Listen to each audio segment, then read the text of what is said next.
Blade was at my house the day the day he died. Before he died, he was at my house at a session. We had done 3 songs that was blazing. Do you hear me? Blazing. Blade left my driveway and somebody else was driving him. His uncle usually drive him. He had this other guy driving him that I didn't know, and I was That's when like, he was paralyzed. he was paralyzed already, but he had another guy driving him, and I didn't know the guy, and I was like, he said, "Oh, he's straight, he's straight," and I told Blade, we had the potential, we had a deal going, where we could have had a potential for a deal for $2 million from Universal, right? It was about to I come to heard table. y'all had some shit on the floor with Def Jam too. Yeah, he had some shit on the floor with a lot of shit. He was deciding it was going to be a bidding war. So this right here would piss me off. I told him to go home. I did. I said, Blade. He hugged me and he hugged my wife, LaDonna. And I said, Blade, go home. Just go home. He said, man, I ain't scared of nobody, man. Oh boy, Art started laughing at me. And I said, man, go home. He said he had some business to take care of. And I didn't know where or whatever. But I was sitting in my backyard playing with my dogs, my pit bull and my boxer. And I got a call from Bar 9 that said, Art, you ain't heard? They got him. They got him, man. They got him. Somebody got him. They got your boy. I was like, got who? Who? I'm trying to figure out which boy. You know, we got a lot of friends. He said, Blade is down, man. They fucked him up. Somebody fucked him up. Word just got back, man. Dude, I fell to the ground. I was washing my Jeep. I fell to the ground. Oh boy. Slapz and Trapz. Yes, sir. Radio podcast. See Austin, I see you, baby. With the slap guy. We up in here now. See Austin, the DJ. Yes. Everybody, sir. thanks for tuning in. I'm Joe Wanda, who The greatest show on earth. check it. Word to the slap guy, let's talk. Spend about an hour to compress thought. An honest conversation with C. Austin. Subscribe for the updates. It will be often. With an ear to the street. Kicking that street dung with a clear tongue. Is In my it clear clear to my peeps? Good. We can proceed. The guests on this podcast. Nothing but some G's. Smash that subscribe button, that's what it's used for. Ring that bell like you just sold a used car. Slapz and Trapz, radio podcast. Don't compare us to the rest. We a contract. Slapz and Trapz Radio. Slapz and Trapz Radio. Radio.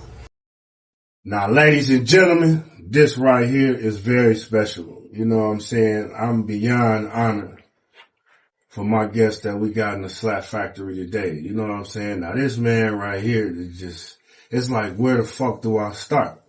You know what I'm saying? Like, you know that sound y'all love so much, you know, all you Detroit niggas, you hustlers, you D-boys, you want to be D-boy niggas. I got my mans up in here, you know what I'm saying? The one y'all never want to give his flowers to, but you know he deserve it. And you know the city wouldn't be where it is without him. And if you don't know, you will know today. And who I'm talking about, ladies and gentlemen, in the Slap Factory, the one, the only, Art Force. What's up, my baby? Welcome to the Slap Factory. It's an honor to have you in the building, man. You know, how are you, sir? I'm good. It's an honor to be here, man. Good, good. Now, all right, let me give you the rundown about Slapz and Trapz Radio. I created this platform strictly for the OGs, 35 and up. You know what I'm saying? To focus strictly on the history and the legacy of whatever they got going on, whatever it is, whether it be rapping, acting, whatever. You know what I'm saying? We just focus on the history and the legacy, not all that drama, all that negativity, all that bullshit you see on a lot of these podcasts and interviews. You know, That's not us over here. I don't knock nobody that do it, but that's not my thing. You know what I'm saying? Over here, like I said, we just want to give the OGs they flowers. So welcome to Slapz and Trapz Radio, man. It's an honor to have you in the building, man. So I want to get right into it, Art, man. Tell me about your upbringing, man, and how you grew up. Basically, I'm a Detroit boy, always have been, on the east side of Detroit, over on Goddard. Grew up with my grandmother on Lumpkin and Goddard. back and forth between the two of them. And man, when I was young, I was just a little go-getter, man. I had a job when I was like 7 years old, man. I had paper routes, and I organized the grocery stores to the point where the grocery store owner made me in charge of who could carry groceries for the store when I was 9. Goddard, tell me about that. What was that like? East Side. Oh, the Life East, on Goddard. man, Goddard was great, man. My grandmother taught me morals. She taught me business. Um, Taught me how not to get involved in things that don't involve me, you know? And that's the key to life and business is not necessarily becoming competition for everybody, just doing your own thing and staying in your own lane. And that way people respect you for what you do, not for what you're trying to do like somebody else. Right. Yeah, but it was fun, man. I had lots of fun. Cool. Now tell me about the fam, man. What was it like growing up with the family? Moms, how was that like? You know what I'm Oh, saying? man. God rest her soul. My mother, Charlie Kate, was a monster. She was a business monster and a teacher and an educator. And my father was a professor. My stepdad was a professor, and my father was a street professor.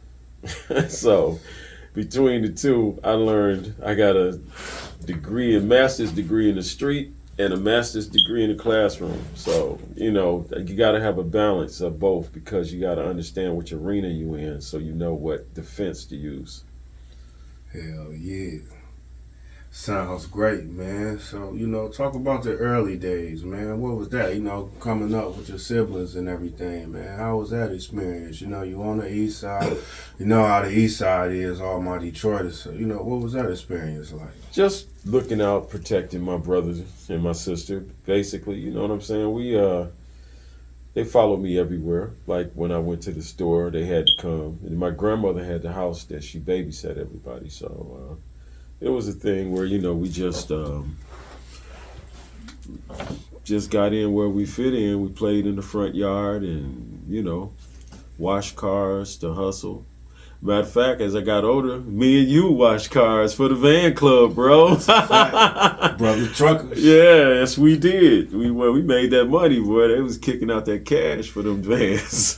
People don't know. We go way back. You know what I'm saying? So, yeah. That's why I said that it's beyond an honor to have you here. Just besides me knowing you personally, man, I want the world to know the legend that you are. You know what I'm saying? So speaking of that, man, I don't want to waste no time, man. You're a musical genius, man. We'll be down here all day with all the questions I got. You know what I'm saying? But I want to know, all right, tell me about your introduction to music, man. Like, what made you want to get into music? Well, I seen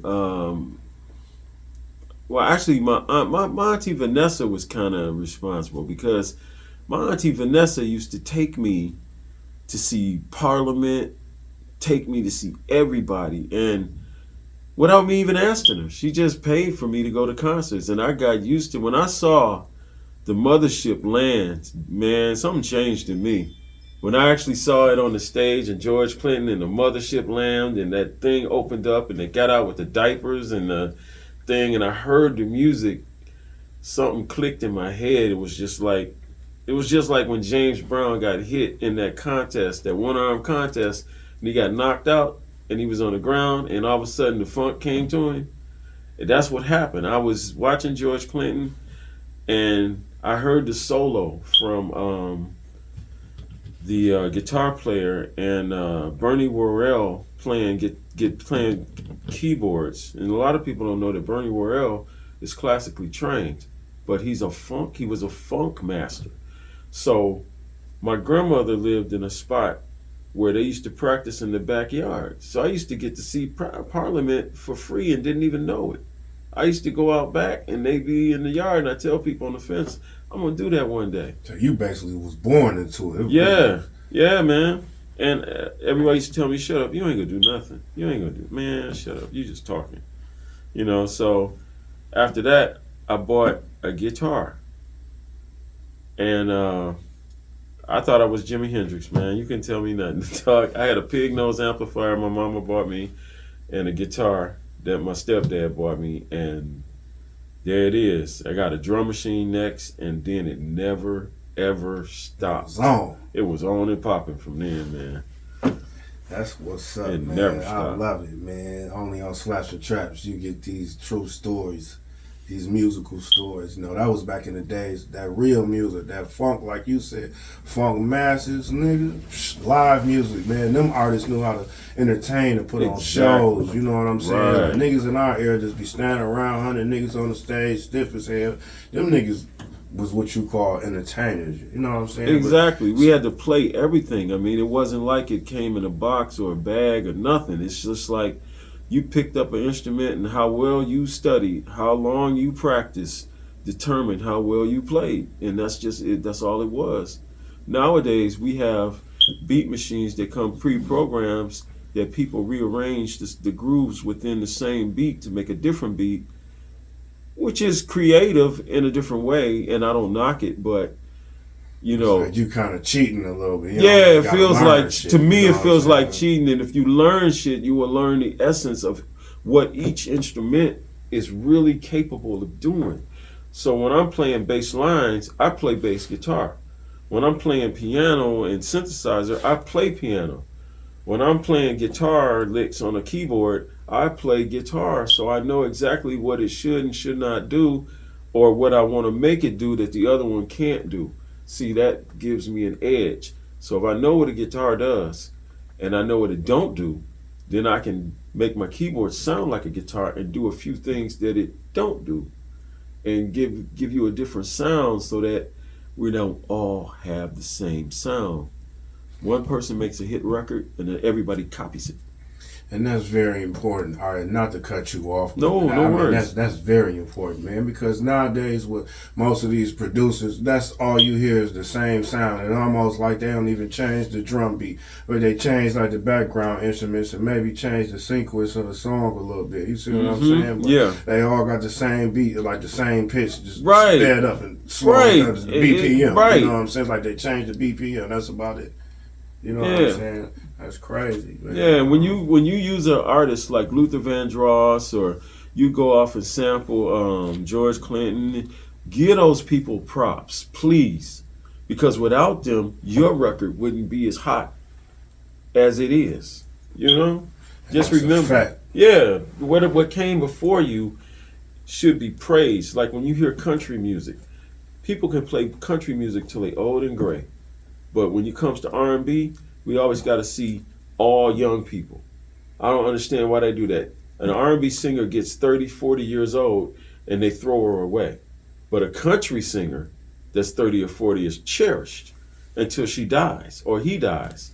It's almost like the same thing in hip hop as well. You know what I'm saying? They try to call us old, like we retarded and we can't think. You know what I'm saying? And then what happens is, you know, that shit get discouraging after a while. You Yeah. get hearing that shit, it's But like nobody care about the OGs no more. You know what I'm saying? Yeah, but And it shouldn't be that way, because look, some of the styles that these new kids develop are developed from listening to Tupac and Biggie and all the Guru and everybody that came before them, and everybody want to take claim on a flavor or a style, knowing good and well it came before them, and they should just admit, I'm doing this particular style, but I'm doing it well. I'm doing it my way. But give the originator of it his props. And Facts. yeah, that needs to happen more in our field. pay homage, young dogs, cause shit, most of you cats that's on the charts right now is remaking all our shit. At least the top 10 songs right now, y'all done remade some shit from the 90s or the 2000s. And Believe try to it. put y'all little twitch on it, you know what I'm saying? So Right. just pay homage, that's all we saying, man. Ain't nothing wrong Just with doing your respect. thing, We but respect y'all. Respect the OGs, man. Right. And that's why I started this platform, man, because on Slapz and Trapz Radio, we respect the OGs, we honor them. You know what I'm saying? Shit, the OGs paid the way. Without them, we wouldn't be shit. So speaking of being an OG, man, all right, man, tell me this, man. What do you think developed your passion for music? You know, we were talking about the funk and all that. You gave us a little game about playing instruments and, you know, learning different, you know, skills as far as playing music. You know, being a musician, basically. Right. Pain developed my skills. That's what it was. It was the pain of not wanting to see my grandmother suffer, not wanting to see my mom struggle so hard. not having everything for my little brothers, my little brother and my little sister that I wanted them to have. I sacrificed myself, and I still do it to this day, for my family. So that's basically what driven me, and I take the pain out on like the bass lines and the strings, so that people can feel what I felt. That way they can share my they can empathize with me, and I make them feel like I feel, so that they understand my struggle. Now, we was talking about how you got into your passion for music. So speaking of that, give me an example of some people you were inspired by, just coming up. Oh man, believe it or not, my stepfather is Cybertron. So I got inspired by techno music back in 1977, 78, when I was young. And my stepdad, Rick, 3070, used to take me to the radio station to see Electrifying Mojo live. So as they was mothershipping and the Midnight Funk Association was happening, I was sitting there like this tall, watching it all happen. And Cybertron was on the radio, and Cosmic Car was out, and man, and I was watching them practice every day. And I had already been into music myself, so the passion for it just grew, because we had a studio in our home since 1978. Wow. And we had a professional video studio since 1980, 81. So I've been into video editing and music productions since 1978, man. So, yeah. A little history fact for you young niggas. Now that's what's up. All right, man. Now I ain't gonna waste no time, man. Let's get right into it. I want to know, how did you get into producing, man? You know what I'm saying? I definitely want to get into that techno story as well, because that's heavy in Detroit. A lot of niggas don't know that, but that's we started very from popular here. in Detroit Yeah. and Chicago. Right. You know what I'm Chicago saying? started house. We started techno. My father and Cybertron started him and Juan Atkins started it. And then the second generation came. That was Derek May, myself, Art Forrest, Kevin Saunderson, and James Pennington. It was Eddie Flash and Folks, all the cats. I met them in college. And they used to be DJs. And at first, to be honest, none of them played keyboards very well.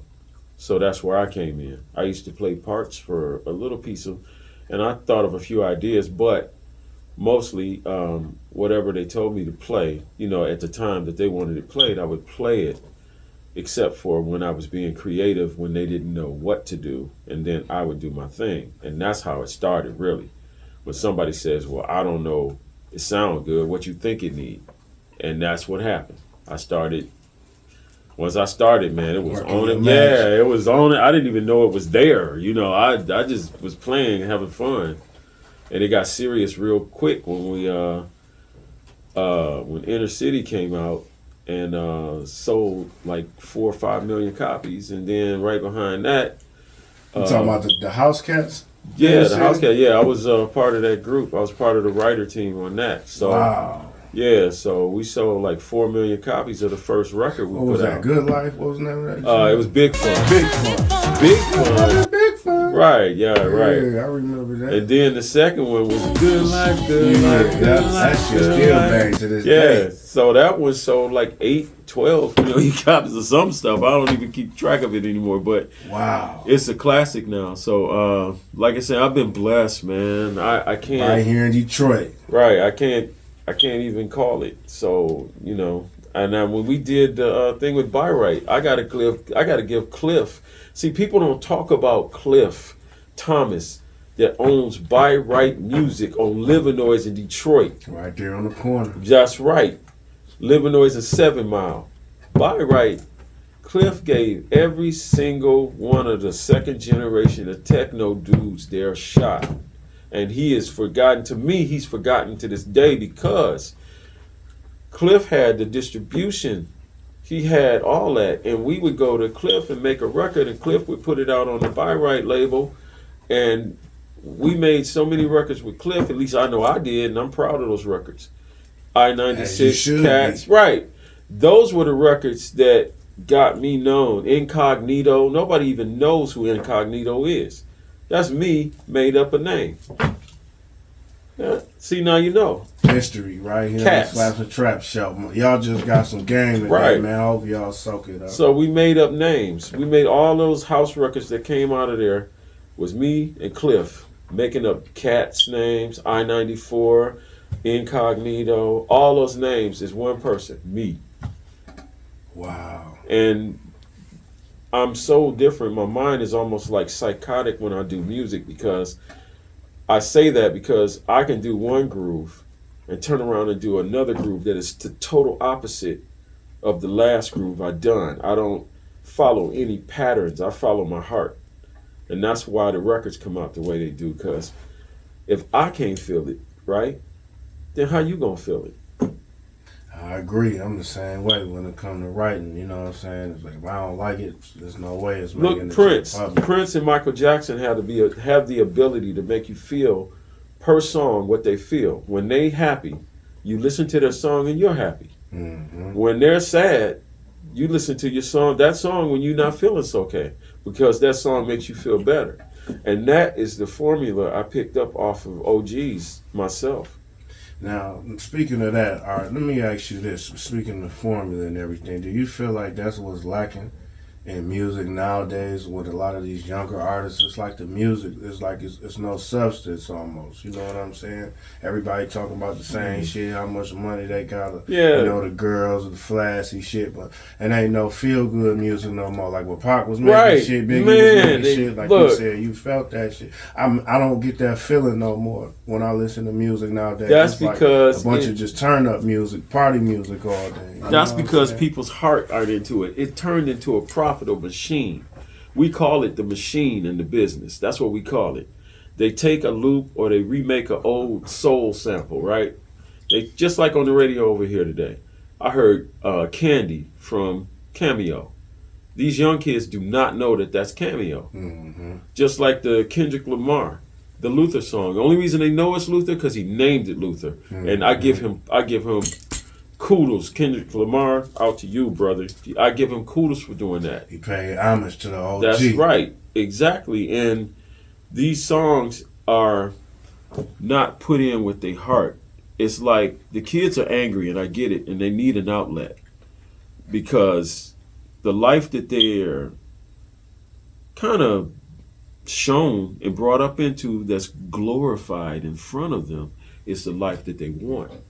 So when you glorify the only guy on the block is a drug dealer and he got everything you ever wanted and ever thought you needed, you're going to follow that pattern because you don't have too many doctors and lawyers and whatever else on your block with the same amount of stuff that's really kind of crapping on the drug dealer. Because I know I drive, we have a company right now, we're a transportation company, and I drive doctors and lawyers and hospital administrators down. And when I pull up to their houses in Farmington Hills, they look like they're castles. I pulled up to one house, 2 gates. It took a half a mile to get to the house. And when I got to it, it looked like the Hilton. See, so money is it's all relative and it's all a state of mind. If you reach down in your heart and really think about yourself and your life and the pain and the troubles, trust me, you'll find something better to write about. But if all you want to do is impress the guy next to you, then you're going to write about the same crap over and over and over again because you think that's what everybody wants to hear. And deep down inside, truthfully, everybody needs love, everybody needs hope, and everybody needs God. And between those things, now when you admit that to yourself, that's on you. But eventually, you'll be put in a situation where you have to realize that. It's like they don't balance out. Yeah, The music, you stuck right. on one thing. You Yeah. can balance it out. It's Balance cool your to life, have right. party shit, but balance Right. it out. Balance You know it what out. I'm saying? Talk about some happy stuff. Don't be afraid to tell a woman that you love her. Don't be afraid to tell a black woman and stop calling her out her name. You understand what I'm saying? This disrespect makes other cultures disrespect our women. And when you do that, you degrade our women, you degrade our race. Because the black woman is the mother of society, man, and people don't respect that. And even the white professors know this. And we were the first people to colonize. ISIS, not the crazy group there, we talk about the princess, the colonization. Mansa Musa, he was the first black, richest black man ever to hold the most amount of gold in the world. Black. That's a fact. Look it up. And we don't know who we are, and we gotta educate ourselves to find out and educate the young ones. Teach one, in order to, I guess, better our race, man. Because people been trying to kill us for 400 years, 5, and we're gonna have to learn how to work together, hook, schnook, or crook, and lift each other up instead of banging each other down. F you, I got mine, blah blah blah. Per se. When we learn tearing each other down. Yeah, exactly. When we learn how to work together, that right there is going to be the difference in our race emerging like a phoenix from the ashes, man. Now, speaking of education, all right, let me ask you this, man. A while back, you was talking about how you went to college. Now, is that how you learn how to play all these different instruments and everything? You went to school for it, or did you teach yourself? A lot of people. I'm self-taught. They teach themselves how to do all this shit. You know what I'm saying? Well, I taught myself because the only thing I went to for classes for was guitar. My dad sent me to guitar class for that. Piano teachers, I can credit Miss Fisher from my elementary school. They used to have, the music classes in the schools now are being cut off and closed. We had music classes, we had talent shows, we had all that good stuff. And Miss Fisher saw my interest in piano, and she used to let me come in on lunch break and play the piano, all I wanted. And when I got to high school, coming up, I had a cousin, he's still with me now, Robert Ventura, excellent gospel pianist. I watched him, and he is awesome. And I learned from Johnny Cannon. Papa Cannon taught Johnny Cannon, Robert, and myself how to play organ and piano. And that's Shout where... out to OGs. Yeah, and man, I learned from that, and I watch people. I'm like a sponge. I read, I educate, and if you didn't know, on the internet, you can learn any instrument you want because there are virtual lessons right now on the internet for any instrument you want to learn. So that's basically motivation, just wanting to do it, wanting to be better than I was, Y'all hear that, youngsters? If you come across this video, you're in the information era.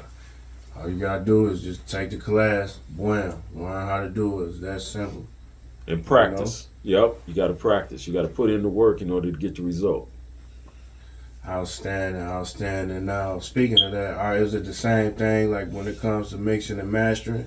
You taught yourself how to mix and master as well, because you always had an ear, man. I don't know how you do it, man. You like the Detroit Dr. Dre, man. That shit be so crispy. I refuse to this day. Niggas already know. I don't even want to hear it. Art mixing my shit. Like, I respect you and all that, but nigga, art mixing my shit. Man, that has caused me a lot of problems, man. I mean, being a perfectionist, because I have walked in the studios, man, and people have grimmed me because they think I'm trying to take their money, and it's not that. I'd be interested to see what's going on, and people shut down around me, and it's only because I did go to the disc for a while with Greg. I learned at Sound Suite. Michael Grace and John Lewis own Sound Suite on Puritan and Lauder. And I told Mike Grace, I asked him, I went in there as a 14, 15-year-old. And I said, Mike, I will clean the toilets. I will mop the floor. Teach me how to be a better engineer. And Mike was like, really? You'll clean the floor? You clean that bathroom? We started laughing. I looked in and I said, oh, man.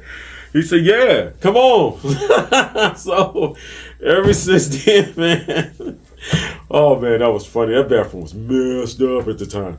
But anyway, that's what I did. I was a Everything janitor. come with a cost. It does, and I got the chance to be trained on a 125 channel SSL board in the state of the art $1 million studio, and I engineered for the likelihood of Paul Spector, Prince's bass player, Aretha Franklin, you name it, man. Chapter 8, Anita Baker. Man, you just everybody. That was Anita Baker group, wasn't it? Chapter 8. Chapter 8 was Michael Powell. Michael Powell was the producer, and Anita Baker was the artist. Yeah. And man, they were funny. They used to argue like an old married couple. Man, I used to sit there cracking up, you know. And I met RJ from RJ's latest arrival. I met a lot of people. A lot of stars. And I met Stevie Wonder. Oh man, I met the Dramatics. Oh man, What was that like? Stevie. Oh man, Stevie was a pleasure. And the way I met him, I was working in a music store in Ann Arbor, Al Nally Music Annex. That's my music manager, and he owns a music store on Ashley Street or near Division, and he walked in one day. Stevie Wonder came in with an entourage. He wanted to buy some equipment because he made a promise to a friend in his childhood. I don't know the guy's name, but he made a promise to him. So Stevie spent about $350,000 worth of gear, and I explained to him how it worked and what he needed, and I put the whole thing together because that was my job at the time. I stayed near music at all times. So when I wasn't playing, I worked at Steve came and dropped that bag. Yeah, he dropped that money, and what happened was he ended up hiring me to deliver the equipment and give the guy lessons when he found out that I knew what I was doing. He paid me X amount of dollars for a month or two to set it up, train the guy, and then I was done. And then I got a call one day. He called me. He called my boss, and my boss said Stevie Wonder wants you to work for him for a year, but he made me promise not to fire you. So I went on tour with Stevie Wonder as his roadie, his setup engineer, and I did shows for Stevie Wonder, and his engineer needed a break because of the fact that he had never taken a break in all those years. Burnt out. He was burnt out. So I got a summer with Stevie, and it was the best time of my life. And that was the year he wrote My Eyes Don't Cry in front of me, because we was in the hotel and I was trying to play Ribbon in the Sky, and he was like, no, that's an A minor, man. That's an A minor. That's not D flat. You're wrong. You do it right. Ballroom classic, by the way, ladies and gentlemen. My Eyes Don't Cry. So I was playing my stuff for him, and my stuff is like dun dun dun dun dun dun dun dun, you know, just like that type of stuff. And he said he did like, you know, I can do that. And he went right in front of me, man. And I had no idea at that time what he was gonna do with that, but he did it right in front of me, you know, mimicking my stuff, trying to be funny. But turns out, after I got home and he dropped me off, you know, and it was over, all of a sudden a year later, I heard the radio, Stevie Wonder's new hit, My Eyes Don't Cry No More. I said, oh, I told my mother, I told everybody.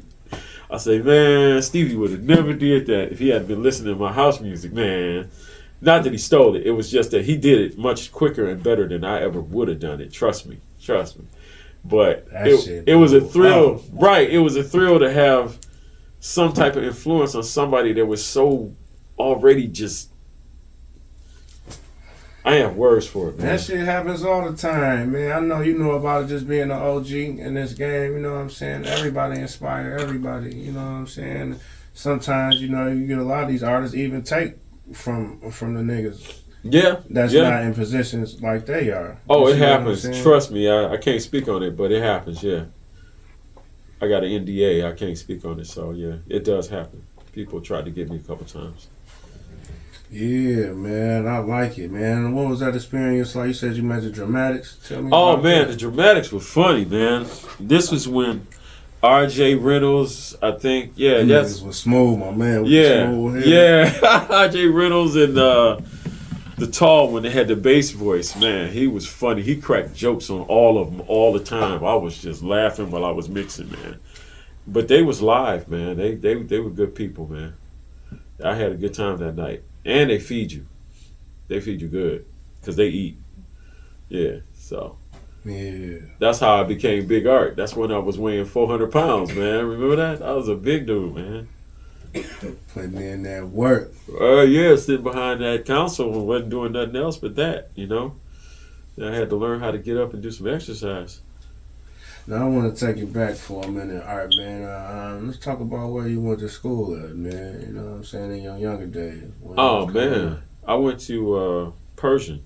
I went to Persian High and East Side. And then my mother took me out of Persian because I was coming home. I bought a Max Julian and some Jingle Boots, right?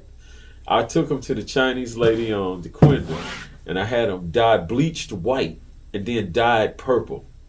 So the boots matched the coat exactly.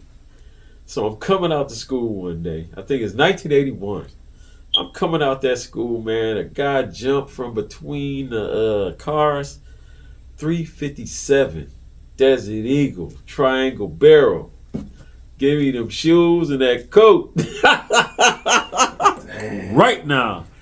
And my dad always taught me never to look. Julie. Yeah, don't look him in the eye. He say whenever somebody doing that, you just look at the ground and don't make no eye contact with them. So I didn't. Give it to him. Yeah, I gave it to him. Another one, man. And he told get me another life. He said he told me to count to 10 and run. And if he hear 10, it's gonna be the last thing I ever say. And I did. And I ran all the way home, bare in my socks in the wintertime. And my grandmother told me not to buy that coat or them boots. And she told me you play with trash and get in your eyes. Grandmas always know for some reason. Man, I ain't go outside for a week. Mothers know too. You They know do. What I'm saying? But the grandma, she always fucking know. She told me, man, and I didn't listen. I had to have it. I messed up, man. So my mother found out, and she said, "Nah, you coming up to Ypsilanti, Ann Arbor area? You go. I can't do it." So she snatched me up and made me come because I used to stay with my grandmother because my grandmother didn't have a man around the house. So I, helped my grandmother because that's my baby. And my mother told me, no, it's time for you to be educated. So it's time for you to go. And I went to Ypsilanti High for a minute, Ann Arbor High, Huron High, which was very nice. And some girl that liked me, and I'm going to put this on camera, told the people that I didn't really live in Ann Arbor at the time, and I got kicked out the school and put back in Ypsilanti High. You know who you are.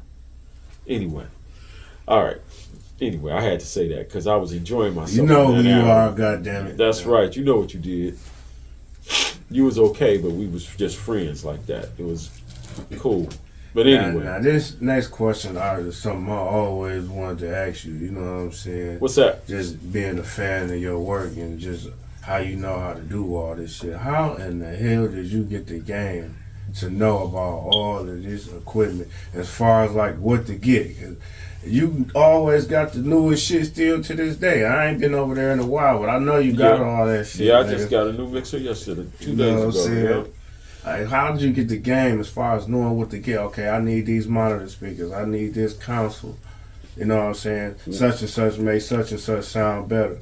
You see what I'm saying? Being I need in the this game, microphone. Being in the game, engineering, I engineer at different studios, and I pick up what I like from each studio. So like when I was at the disc, I saw that the guy was using a Neumann microphone, and I heard how those vocals came out.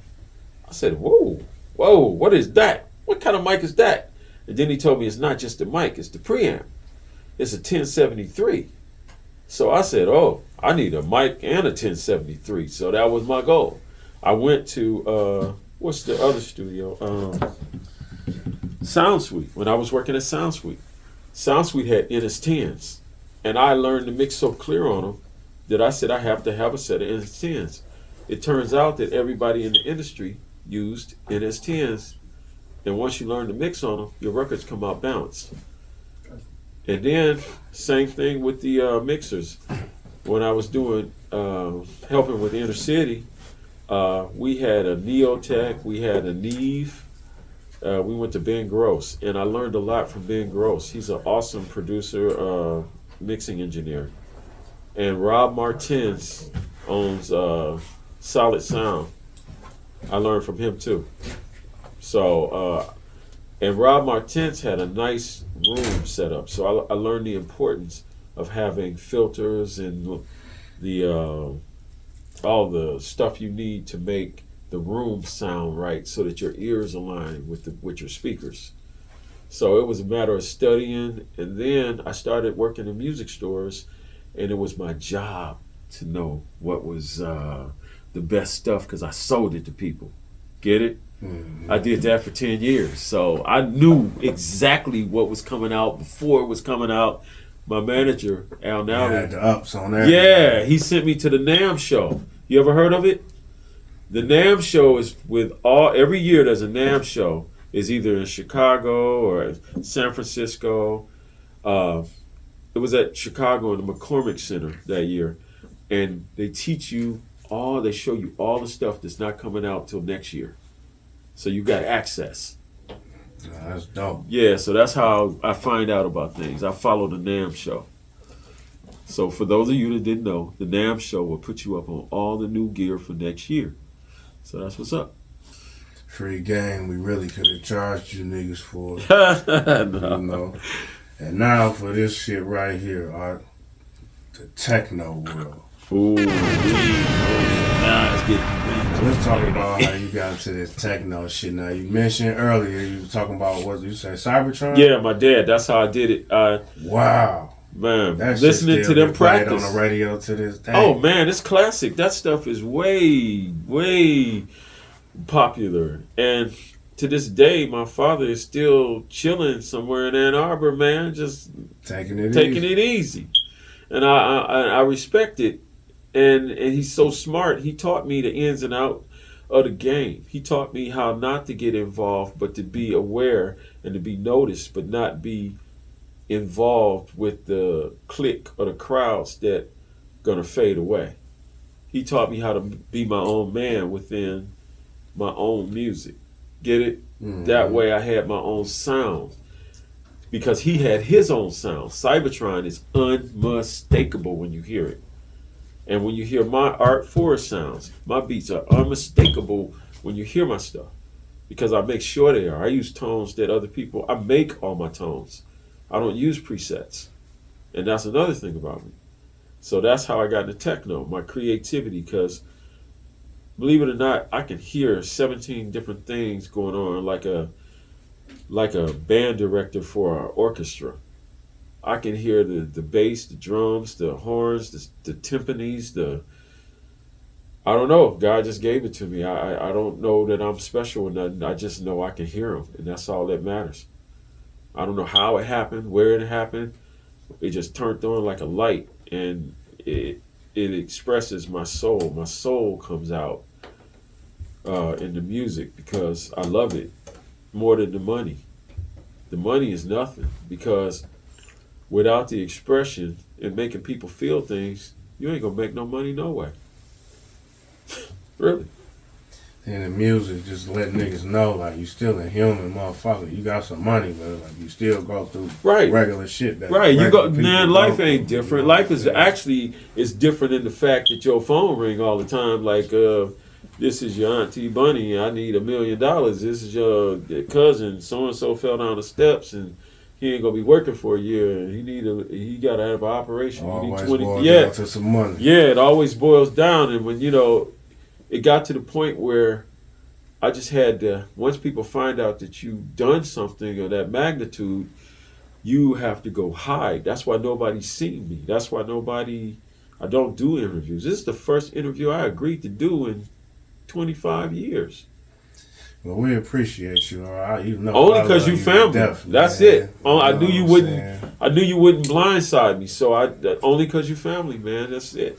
You know, I love you to death, man. But Right. this is important. The streets need this shit. You know what I'm saying? Because Right. all this Detroit history and all these niggas in position, and these so-called spokesmen and all this shit, niggas and all that. You know what I'm saying? It's like ain't nobody honoring the OGs. You know what I'm saying? Okay, I get it. The young cats is doing their thing right now, and there's nothing wrong with that. You know what I'm saying? No, But it's great. Where you think they got the game from? And that's all I'm saying. Right. That don't mean we trying to make it all Because- about the OGs or it's just all about the OGs. Right. It's not. It's On about the this young, the platform, youth. it is. I ain't even gonna bullshit because we got y'all niggas got the internet, all that, every platform, everywhere, Spotify, all that shit. You know what I'm saying? So my OG niggas, y'all got Slapz and Trapz Radio. You feel me? So, I feel that though. I mean, it's good to be able to express myself about the business and how you asked that. How did I get into it? I was in college, and Kevin Saunderson, me and him ran in a path some kind of way, and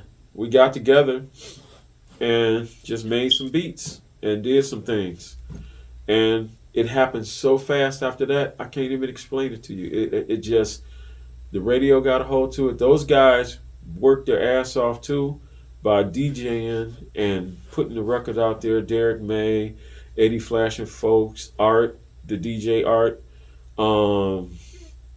I mean, all of them. And we was a tight-knit group, you know what I'm saying? And I can't forget my boy Blake Baxter. Didn't forget you, dog. I ain't forget you. And Santonio. And Antonio. But anyway. shout out, Joe. Yeah, so we had a DJ network. And then we played our own records. Get it? We make the records, press the records. We press the records either at Archer, right there in Detroit. And guess what? Archer is still there. He's still there and still open right Detroit now. landmark. Final Records, Archer Music. Yeah. He know what it is. But anyway, I've been pressing records there for 4 decades with his father, and his father passed away, and with him, his son. And that's what we did. We didn't talk about it. We pressed the records up. We set up for performances right next to the DJs. Get it? So I have my keyboard and my drum machine. While they playing, he'll hit a switch, and all of a sudden it's live. They don't know it. They think he's still DJing. But we playing live right there on the spot. And then people started picking up on it. Wait a minute, that guy's up there playing. And that's what happened. Real live. Yeah, musicians. real live. Live at McKinley Union, we had 909s and 808s and keyboards playing right there. Jeff Mills was one of the pioneers. The Wizard. Got to give shouts out to him because a lot of people don't give Jeff Mills his flowers too. Wizard. Because Jeff plays live while he's DJing, and that is not easy to do. He DJs and then he mixes off a DJ and then hits a drum machine and then starts playing live. Finish playing live, hit the beat, then goes back to mixing records again. That is awesome. You know, that same thing that Kevin and all the rest of those cats do. So I give them they props. Me, I'm the musician. I do everything by hand.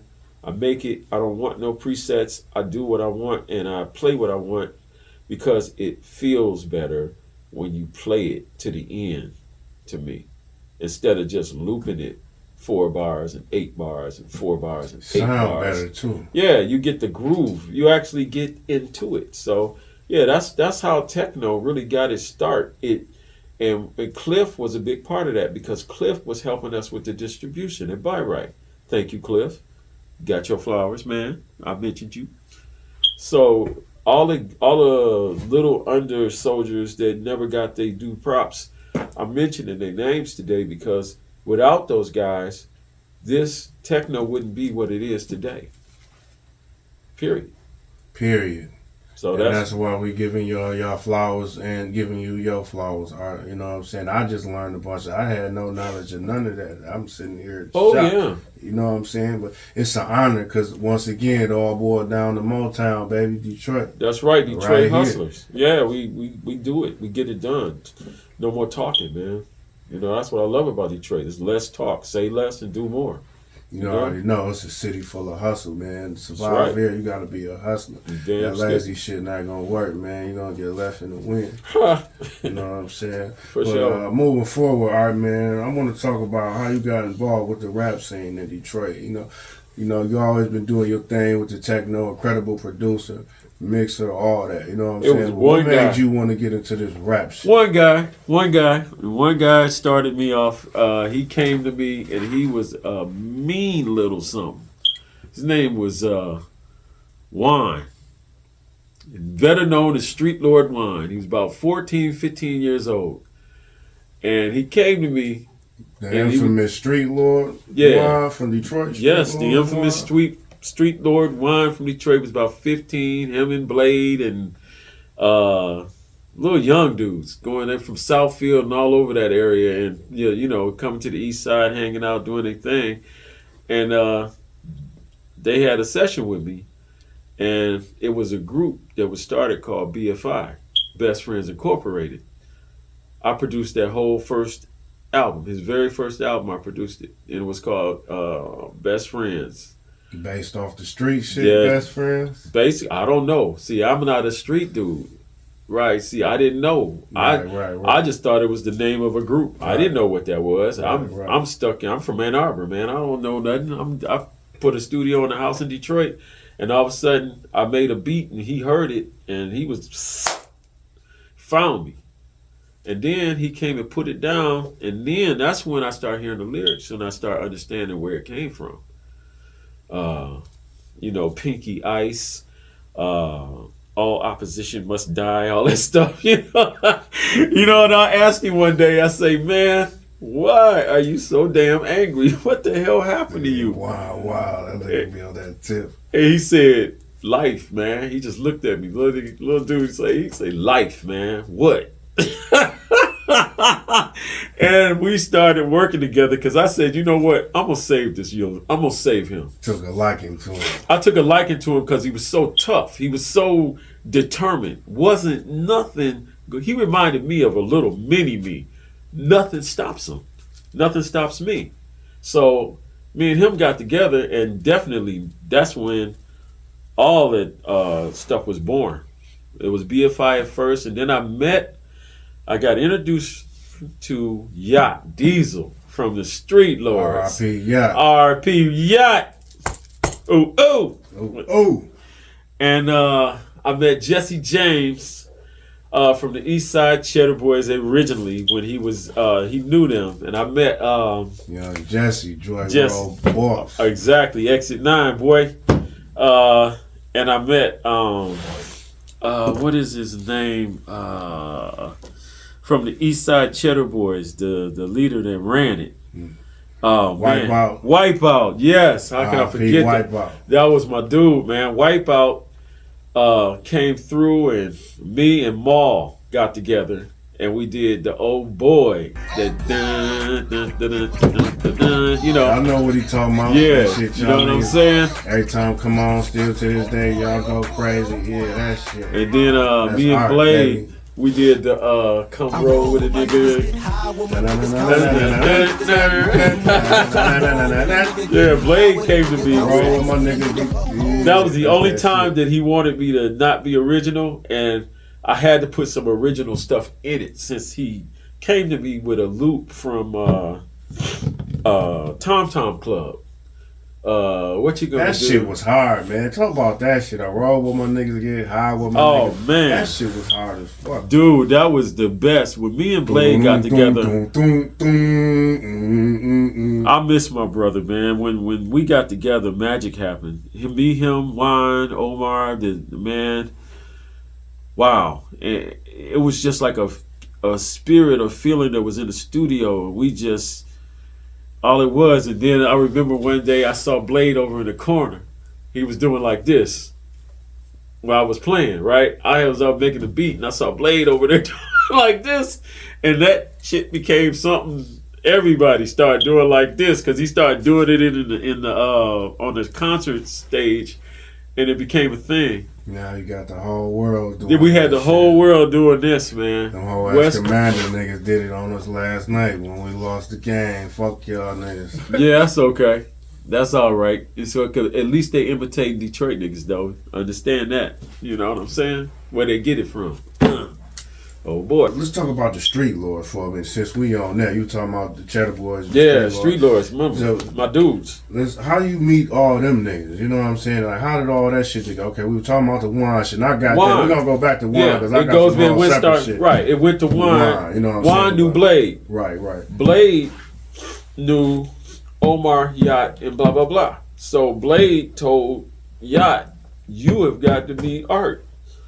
And Yacht Diesel showed up at my house driving a money green SK8 drop top with cocaine white interior. Got out in the middle of the fall with a full length fur coat on and some Timbos. Niggas was getting that bread. Man, he came down my house and he told me, he said, he looked at me, he looked at my equipment, he said, yo, he said, so you really know this stuff, right? I said, yeah. He said, man, we gonna make some money, dog. I say, oh, I'm with that. He said, well, how much it'll cost you to get an album or whatever? I said, well, I can do you an album for 10. He was like, that's it? I said, damn, I spoke too cool. So what he told me, he wanted 5 albums. And you know what he did? He reached in his pocket. He pulled out 50 stacks and he went, "Fop!" right on my table. I never seen nobody in the history of the neighborhood do that. So he locked me down for a summer. Large ones. Yeah, he locked me down for a summer. And that was the summer of magic, man. That's when all that stuff came out and the streets was on fire, man. And then when other people found out, I met people like Big Herc, Blackface, a bunch of people, the Why Nots. I did all the groups. I had like 70% of the groups in the city. And yeah, we was doing it. And the only thing that bothered me is when brothers all started competing against each other. That's when turmoil started, and I got very sad at that time. Yeah. The competition, it became personal because I was making hot records for everybody, but everybody was claiming they could rap better than each other. So therefore, I remember when all that shit was going on. and I was sad. I shut the studio down, and that's when they continued with Kid. That's when Kid got famous. That's when Maul got famous. Shout out Kid. That's my dude. See, I mentioned all the people that people don't want to talk about. Kid is a monster. Kid is a motherfucker. He's a monster too. He's an excellent producer. And he another one that don't get his flowers. You got to talk to him too. It took the OG to give another OG his flowers. That's right. What we do on Slapz and Trapz, man. We bring all the OGs together, baby. And DJ Helliver. I remember when I got a picture of DJ Helliver standing over my shoulder when he was 17. So they've all been to my studio. They know where they understand the sound, but they develop their own way of doing it, which I respect. Shout out Helly. Yeah, Helly, he a man too. And my nigga Sean from Species Entertainment, he's something else too. He does gospel and stuff like that. He's awesome. But yeah, there's a lot of monsters around Detroit that are really talented, man. What was that like working with Herc? I heard you mention Big Herc. Shout out Herc, man. Herc is my dude. Shout out Young Herc too. What up, though? Well, Herc is like the one take king, man. That dude walk in and just really, man. He walk in and blow through it. He the man. That's what he do. Yeah. So I give him props, and like I say, working with him and the Street Lords and all the rock bottom niggas and even Floss a lot. So Detroit. All them niggas came through art at some point in their At some point, they've been in my basement. That's what y'all gotta know, Detroit. Yeah. Facts. History. This ain't know what a nigga said. This is me facts. talking. And I just, last year, I did 6 songs for Payroll. So Giovanni, that's my dude. You were talking about that shit. Yeah, man. I got 6 songs that he did, and he's sitting on a couple because of the fact that he's smart and he's gonna release them when it's time to release them. So shout out Pace, shout out the whole dope and boys. like I say, what up, though? exactly, man. So like I say, I'm in the middle of all of it. I just stay quiet because I don't pick favors. I don't pick sides. I'm a businessman, and I got love for my city. See, and that's what I mean for real. I have true love for my city and the art of music. And anybody that respects that, I respect them. But when they don't respect the music, I lose respect for them. Period. And they know that. I ain't got to mention no names. Now, speaking of that, all right, man, let's talk to me about the Cheddar Boys. What was that like, man? Oh, Working man. with Wipeout and Malik and all. I was at a session of yours one time. Malik came through. Remember that shit when I was tripping? That nigga Malik was in there. I didn't even know that. I'm like, I know that voice, man. Yeah. That nigga Malik. But I ain't seen him. I'm like, where the fuck is this nigga at? You know what I'm saying? He was in the booth. It was a nigga named Young Sonny. Oh. That you had. He might have been one of your artists. Yes, you know what I'm saying? He was one. They was doing the track together. That shit my was, God, that my shit God, was kind of dope, man. It was fire. Was in there doing his thing. Talk to me about that. You know. Okay, well, what happens working with them, man?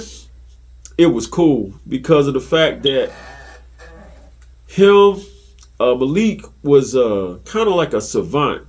He had the ability to take a subject matter without a pen and a pad, and he could go in to the booth. And this is no bullshit. And you can give him a subject, and he'll be in there. Butter babies, and he'd be like, yo, Malik, hey, butter babies, get the beat and the bean, peppers to dip the game, gappers to give it the game, gappers. I know the dude's pattern because I record him so much. Right. And I used to watch him just sit there, and he'd write maybe 4 lines down, and he'd go in there and freestyle the rest. And that was a pleasure watching all of that happen, man. The different talent and Tough Tone. I was just about to ask you about that. Tough Tone. Yeah, he is a little nutty motherfucker. Shout out OG Tough. Yeah. He definitely was another talent. He was just, Tough Tone was determined just to let niggas know what it was, Tough one. what day it was, what time it was. Just nigga, this is it. I'm putting it on the table. That's it. Putting it on the floor. That's tough. That's my definition of Tough Tone. He put shit on the floor and take it how you want it. Really, you know. What was Wipeout like? Wipeout, man. Wipeout, man. He was slippery than a can of oil. Somebody was telling me a story about Wipeout. I'm trying to remember. Slippery than a can of oil. They said he was cool as hell. I can't remember. Oh, he cool. Look, he cool, but you better be on your business with Wipeout. All right, rest in peace, Wipeout. Because if you wasn't, he'd get you. I mean, don't exchange money with him.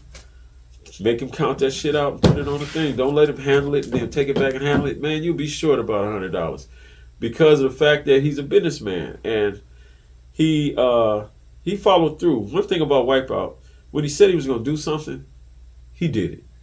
So that's what I respected about Wipeout. He honored his word. He honored his word. When Wipeout said he was coming at 5 o'clock, you could look at your motherfucking watch, and 5 o'clock, Wipeout was in your driveway. And that's important, man. Let's pause on that for a minute. All right, you young niggas, man, you gotta learn the value and the importance of keeping your word and honoring your word. You know what I'm saying? Cut all that motherfucking lying out. And when you say you're gonna do something, do it. If you can't do it, you owe a motherfucker out of respect for their time to give them the heads up at least. You don't gotta go into why you can't do it, but just give a motherfucker out of respect. Like, look, I can't make it. That's it. You know what I'm saying? But go ahead. I just want to put that out there. Oh, I get it. Talking about niggas each one teach one, bro. Teach them. Let them get them. And that's a street legend. Wipeout. You heard honoring his word. Definitely. And like I say, the man was about his business. And what he said he was going to do, he did it. I never had an issue out of him. I never had an issue out of Yacht. None of them, really. Because if I had one issue, they couldn't reach me again. I spin them like a top. You know? Just like that, because I just didn't want to be bothered with no crap. But other than that, man, it was great, and we was all getting along. Everybody was getting along good until the turmoil. Yeah, the turmoil, and I'll just leave it at that. The turmoil happened, and I shut the studio down, and I went a different direction. I started doing dance music again and started doing gospel and stuff. That's when I started getting back in the church and stuff, Right. Yeah, so.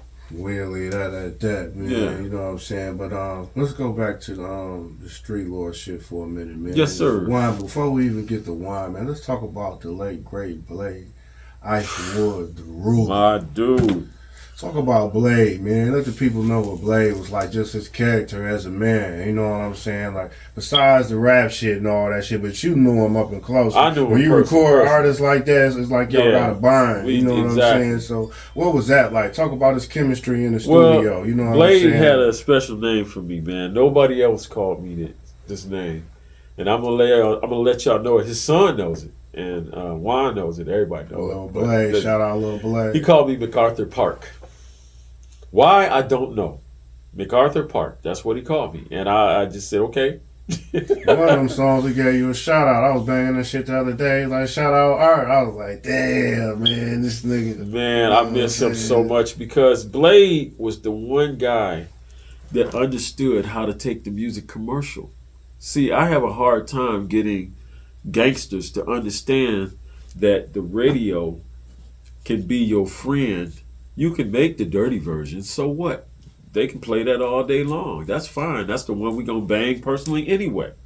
But to get on the radio, to get that Kiss FM, that Heart FM. You gotta clean it up. Yeah, you got to clean it up. And you get super money. And to get into prison. That's how you make a lot of money, too. Thank you. you. Gotta clean that shit up. Ain't no dirty Ain't no, versions. right. No dirty versions going in there.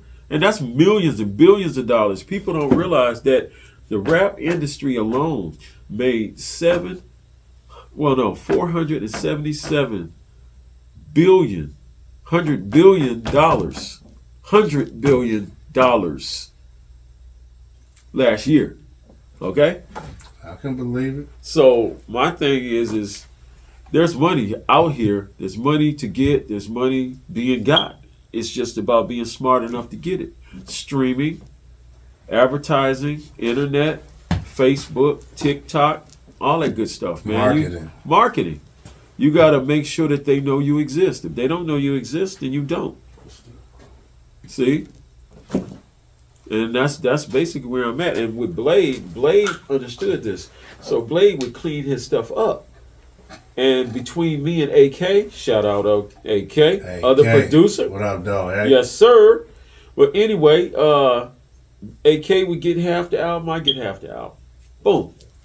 No, AK making a lot of payroll shit now, too. You know what I'm saying? Definitely.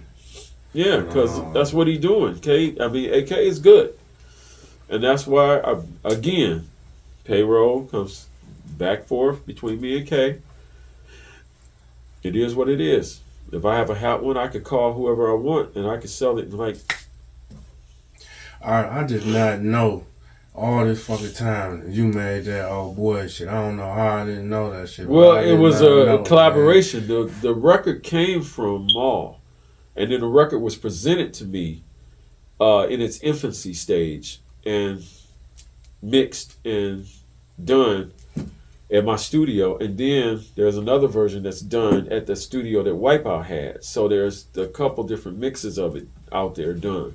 But me and Wall, we're good friends. Like I say, we work together on a lot of different stuff. We were working on an album for the Street Lords before Yacht passed. So it happens.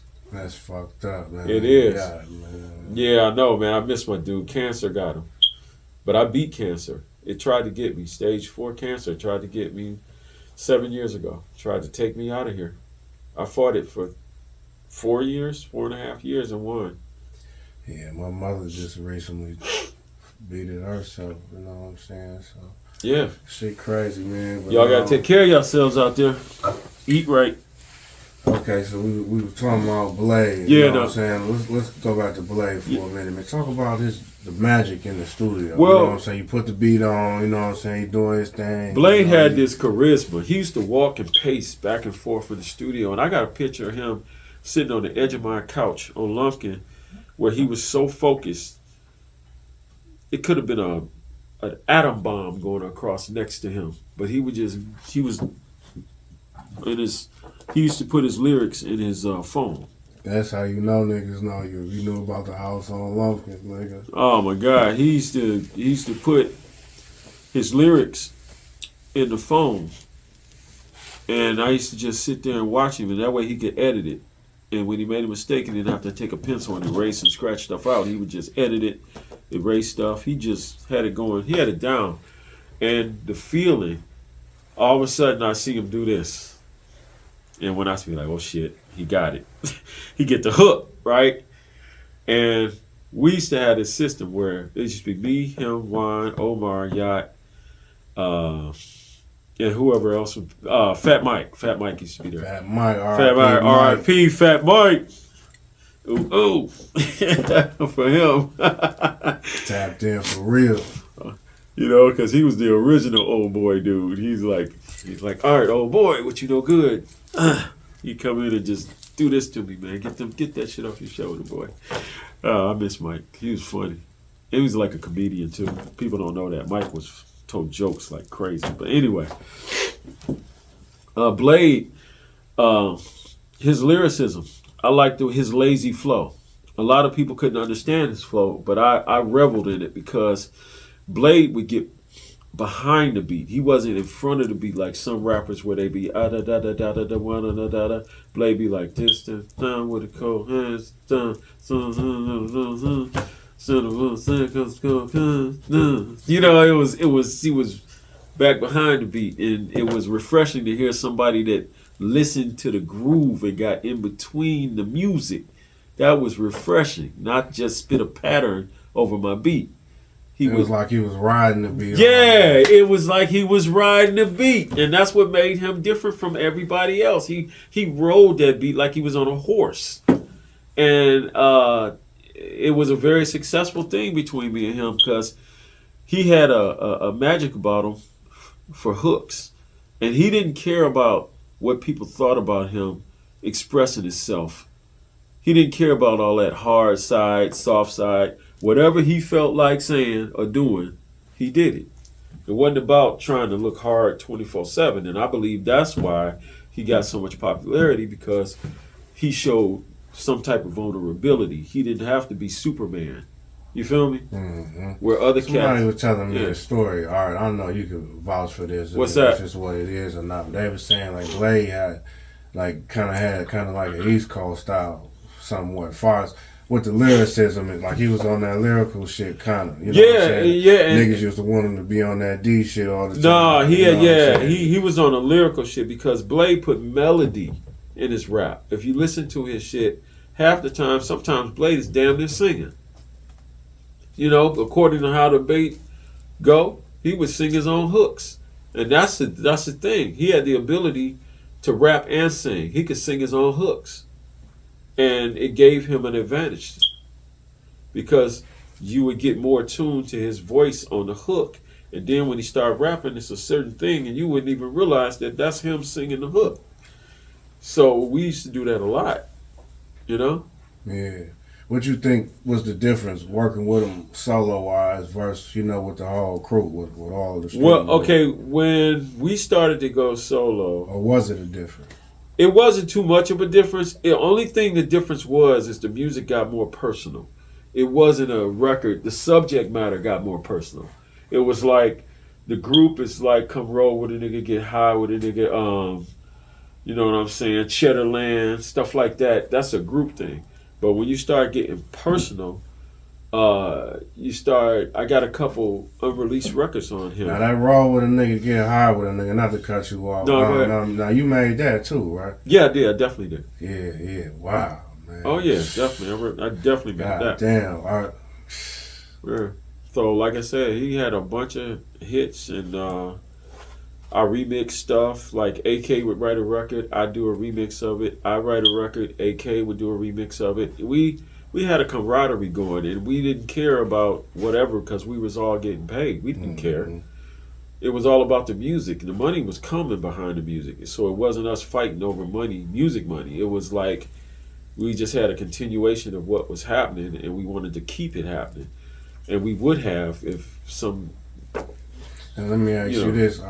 How did you feel once they started doing their thing? You know what I'm saying? And you seeing the streets is fucking with it. You know what I'm saying? Like that shit was damn near like law on the east side. That Cheddar Boy Street Lord shit. Yeah. You know, remember how that time was? Oh yeah. You know what I'm saying? Like what was that feeling like? You hearing everybody, you step outside, you at the store. Oh, You hearing everybody man. going, you know, like I made that shit. Niggas Right. don't even know I'm the nigga No, made that shit. that's the I'm right opposite. here, low Right. key as a motherfucker. Nigga don't Dude, even know. no, I'm the nigga that's got how I this kept all, I kept my trap Rock it, shut. nigga. I kept my trap shut, man, cause look. I had to bring him on Slapz and Trapz. Not to, I'm just in my moment right now because y'all don't understand. This is a motherfucking. Do you know how many times that shit come on in every bar, every club, the fucking radio in Detroit City? I bet we'll hear that shit today if we listen to the radio long enough. You know what I'm saying? So the fact I ain't seen none of you niggas except my nigga G-Rock give you your flowers, man, I can't believe it. I'm not saying they don't. I'm just saying publicly. And I'm pretty on top of my shit being a journalist. And I know my shit for you niggas that want to challenge me. I'm waiting. You know what I'm saying? But, I'm, you know, shit, this is what this show is about, man. Right, it's not to be funny or nothing, because we don't do that. You know what I'm Right, saying? I hear you, though. I just give the niggas who deserve it their flowers, that's all. I mean, I ain't mean to jump off here. I No, just got go ahead. excited. I'm thinking about the shit in my head as I'm asking you. You know what I'm saying? Yeah, man, But, it was you gotta contain yourself. You gotta know when to pick your moments to do that. When you out in public, man, around a bunch of cats, you gotta just be normal because Street Lords was known for being extravagant. And they was known for bossing up on people, and they was known for all that. I heard. And I had a nice life, still do, but I kept it normal looking so that I wouldn't wear like jewelry unless I was with the group. I wouldn't wear I wouldn't drive certain cars I leave in storage. That I won't drive around the city. I just drive stuff. It's called being smart. Yeah, I just drive stuff that do stuff that doesn't bring attention to me. Till one day I was driving. I had this big giant Ford truck. What's that big Ford truck? F-150. No, not the bigger one. Bronco. Nope, bigger. It was the old school. They stopped making it. Excursion. I had an Excursion, brown and black Excursion with spinners on it, and it cost a lot. I forgot about them, but everybody had. I know, man, and guess that's the point of my story. I was coming up Davidson, and this guy know who he is, and I don't know his name. Cut me off in a box Chevy. Cut me off, man, and told me what the hell am I doing in Trick's truck, and he was about to get at me. And I told him, I rolled the window down. I say, man, they made more than one of these motherfuckers. I'm Street Lord Art. You better know what you're doing. He say, oh man, you Street Lord Art? I was like, yeah, man. Don't. Watch out. I was like, and he's like, man, I thought you was in Trick truck, man. I thought it was on. And then I lifted a Desert Eagle 50 cal up out the window. Like, look, you was about to get fucked up. But that's Detroit. And see, that's why I say, that's the very reason. Know who's watching. Right. You don't ever know who's watching, and you never ever get so cocky to the point where you don't think you can be touched. Mm-hmm. Because everybody can be touched. And this is what I learned watching the history of this whole rap thing in Detroit grow, and it saddened my heart to see all the negativity and the violence that became of. They had the chance to change the world. Detroit would have been on the map forever. A lot sooner, too. A lot sooner. You know what I'm saying? And I'm glad you said that, because that brings me into my next thing, man. And we got to talk about it. You know what I'm saying? I know it hurts. We got to get into it, man, because, this is what the people want, man. You know what I'm saying? And I want to know, too, just, being family, man, and being close to you, you know what I'm saying, man? Like, when you got that call, Blade. Oh, man. Let's talk about it. Look, let me tell you something. Blade was at my house the day he died. Before he died, he was at my house at a session. We had done 3 songs that was blazing. Do you hear me? Blazing. Blade left my driveway and somebody else was driving him. His uncle usually drive him. He had this other guy driving him. that I didn't know, and I was like, he was paralyzed. yeah, he was paralyzed already, but he had another guy driving him, and I didn't know the guy, and I was like, he said, oh, he's straight, and I told Blade, we had the potential, we had a deal going, where we could have had the potential for a deal for $2 million from Universal, right? It was about to come to I heard table. y'all had some shit on the floor with Def Jam too. Yeah, he had some shit on the floor with a lot of shit. He was deciding it was going to be a bidding war. So this right here would piss me off. I told him to go home. I did. I said, Blade. He hugged me and he hugged my wife, LaDonna. And I said, Blade, go home. Just go home. He said, man, I ain't scared of nobody, man. Oh boy, Art. Started laughing at me. And I said, man, go home. He said he had some business to take care of.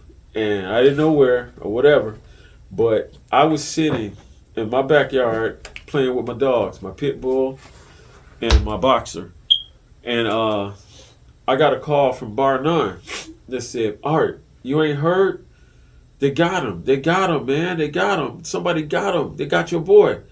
I was like, got who? Who? I'm trying to figure out which boy. You know, we got a lot of friends. He said, Blade is down, man. They fucked him up. Somebody fucked him up. Word just got back, man.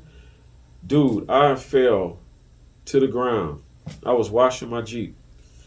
I fell to the ground. I remember I was at work, man. I couldn't believe that shit. I was on the ground with my legs open and my head down, and my dog, my pit bull, God bless her soul, she came over to me because I looked sad, and she licked my face. And I was so mad that I am not a gangster. I am not I'm a family man, but I'm also a Marine.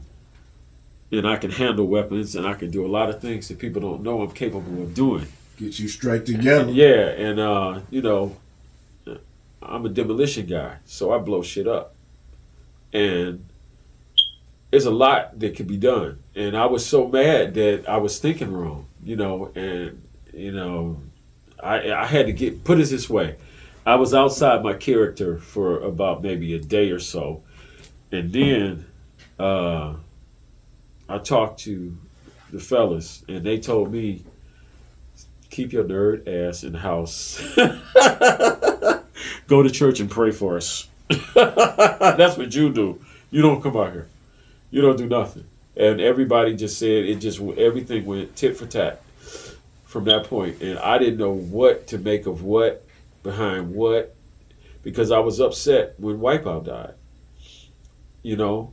And you got people that loved both sides that could Talk go about that for a minute. Now, yeah, when Wipeout died, I personally believe that it was rumors that Blade had something to do with it. I personally believe that he didn't.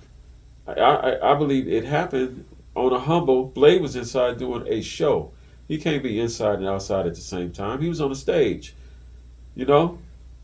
Yeah, I heard a few different people just through the street. You know, the streets talk. I heard a few people say Blade ain't had nothing to do with He didn't have nothing to do with that, but I think they thought they took it personal like he did. That's because all that bullshit was going on at the time. Right. You know, the radio hyping that shit up. You know, everybody Exactly. hyping that stupid ass shit up. That's what I was talking East about. side, west side shit going on. That shit ain't make the shit MTV no better. even got into it. MTV. I couldn't believe when I seen the footage on MTV. MTV had some footage on it. And then the magazines was writing it up, Double XL, all that stuff. They was hyping it up, and it was making it worse. Because every time they was making these records, that's when I closed the studio. When they started making those disc records, they did it for back and forth. Yeah, going back and forth. It's a quick little minute, man. They were taking the beats that had no lyrics for them that I had given them to write to. Get it? It wasn't for that purpose. And dissing It was each other. Yeah, it was for the purpose of making more money. But they took those beats, and then they took Maul's beats too, because Maul wasn't openly down for that. So between me and Maul, they had sets of beats from me and Maul. Niggas don't like that shit. That shit bad for business, man. Right. So they really kind of fucked me and Maul up, because what happened was it got so hot that the feds came to my house and they put the murder light on me, bruh. I opened the front door. You know what the murder light is. Guy came up with this big blue light on his chest with the white thing around it. That's because they know you affiliated with them niggas. They're trying So, to press you. That's all. I stepped out on the porch, like they asked me to, and he hit me with that thing, like woof, poof, like he was taking my picture. And he says, "No, he clean." And I say, "What?" I say, "Man, I own a studio. You welcome to come downstairs. This is a record. This is a business.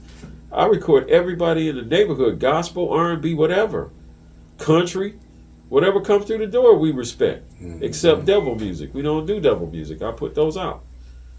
But yeah, that whole era, it disappointed me. I was disappointed in all of them because I called Wipeout when he was alive, and Yacht told them both, and Wine, don't put me in the middle of this shit. They called me, "Man, you straight?" I say, "Consider this holy land. Consider my studio and my house and my family holy ground." That's all I had to say about it, because they already know my father got 12 brothers, and they all got kids, and it's like 300 of us. They ain't trying to find that out, because we ain't gangsters. We family people.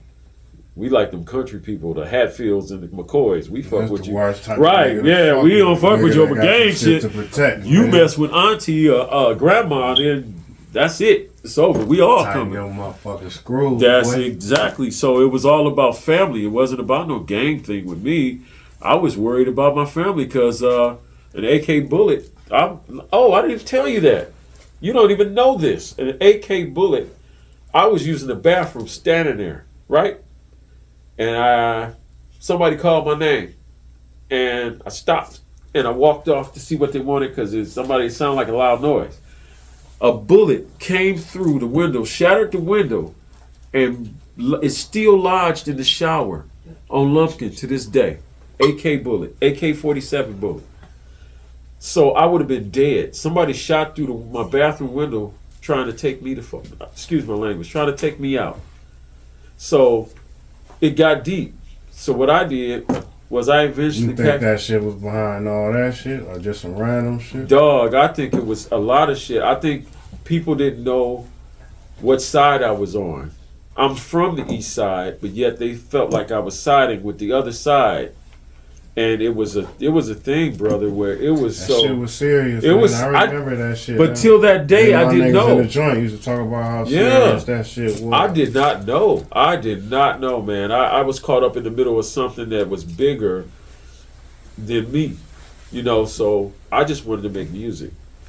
So that's all, but I love all the guys, and I called and begged them, "Can't y'all have a truce? Can't y'all, And they called me. Everybody was like, "Man, all right, stop acting like a bitch nigga. Like, stop acting like a pussy nigga." Both sides. You hear me? So I tried to play peacemaker, arbitrator. But it just, I guess it was over when it was over. They weren't trying to hear that shit. No, they weren't trying to hear that shit. So, and they don't owe some money. So I closed the studio. I moved the studio where it's at now. And everybody that know. And the rest was history. I tried to help everybody that came through the door, but at some point, I didn't know when people was calling me for sessions, was they calling me trying to get next to me. Check your temperature. And yeah, all to that, see. Like you said, get next to you. And that way, if they pop me, then they stop. It's Detroit. Nigga will do that. Yeah, exactly. So I shut it down. I started doing something totally different. It turned everybody away. And I started doing dance music again, and that's when I got the gospel, like I said earlier, and hey, it was for the better. So now, before we get into that gospel one, all right, man, let's I want to get the wine, and before we even get the wine, I want to ask you about Jesse James, man. Talk to me about Jesse James. Oh man, Jesse James is my nigga, man. That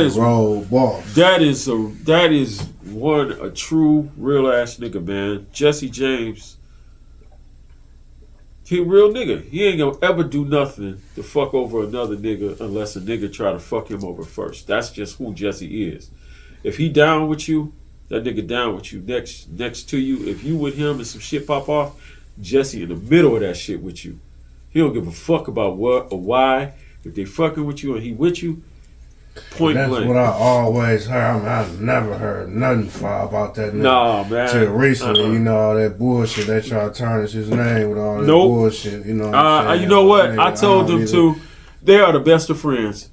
And they need to go That back shit to being hurt friends. my heart, man, when It I did. seen that shit. Like, I don't like that because I went through some similar shit with the crew, with the MBG shit, you know what I'm saying? And it's like, that shit ain't public information. Right. You know, we cuss each other out to 100,000 times, but nigga, that don't mean I don't love you. That's nigga. right. You know what I'm saying? And it's like, nigga, that shit ain't everybody business. All I what say- we go through is what we go through. That shit ain't, I don't like that shit. Not even just with them. I see a lot of that shit going on nowadays. You know what I'm Right. saying? Like, That's not big good business, man. You know? that shit bad for business. That's all I'm saying. Right, Man, and let's like I do better, said- Detroit, and we'll leave that at that. And my nigga, he know I love my nigga Wine to death. I love my nigga Jesse to death. And I want them to be friends again. My thing is this, whatever is whatever, and the future is the future, and we can all be friends. We can all stay together and get shit done still. So, because if you don't have forgiveness in your heart for anybody, then you need to learn how to do it, because none of us are perfect, and I think all of us at some point or another we've offended somebody in some kind of way. So whoever I ever offended, I am very sorry for it, and I am very adamant about being true to my word. So know that.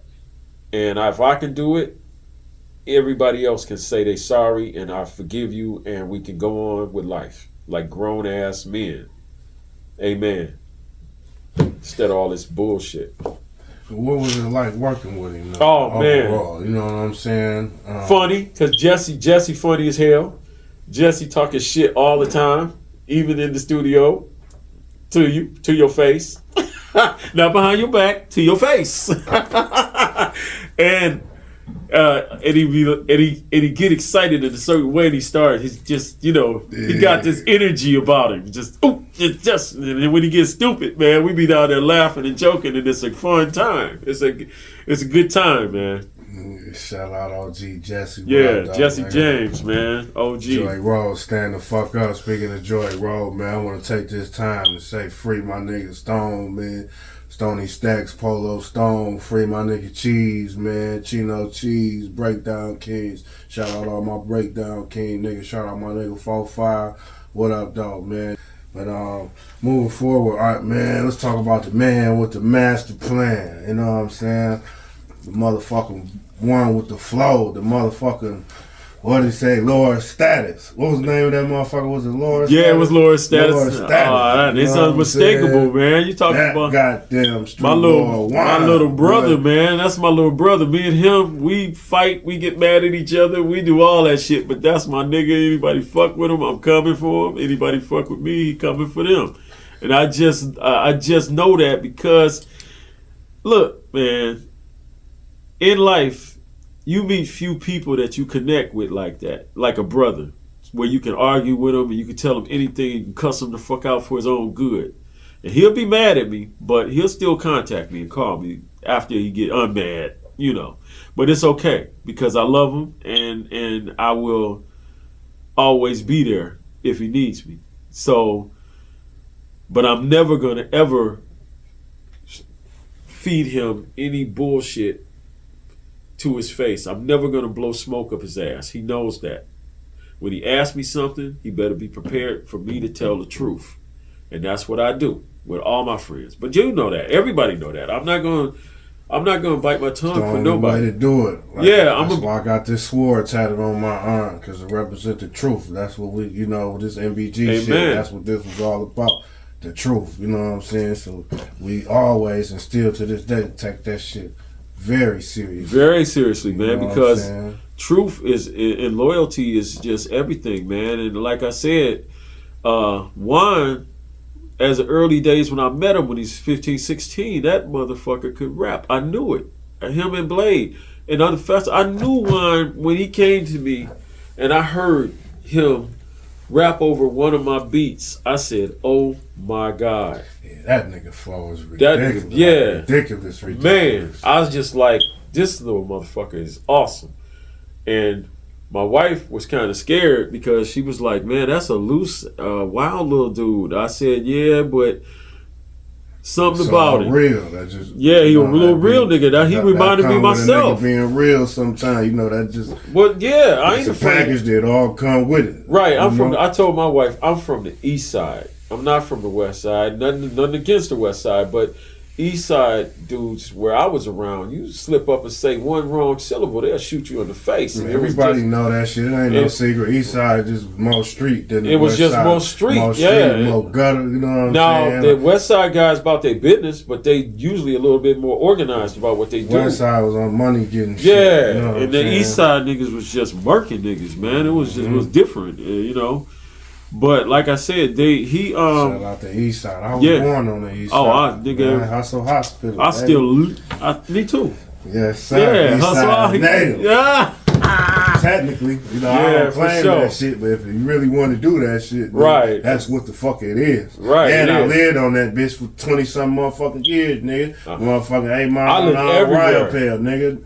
So I was all through there. The Quinders, State Fair, all through there. I know everybody over there. Shout out to all my niggas over there. Y'all know what it is, but we got off top of it. Let's get back on wine, man. I lived around the whole city. But anyway, Wine had a special gift of being able to level up. Him and Blade could level up with the intensity of my beat. And that's what made me fall in love with the way they rapped.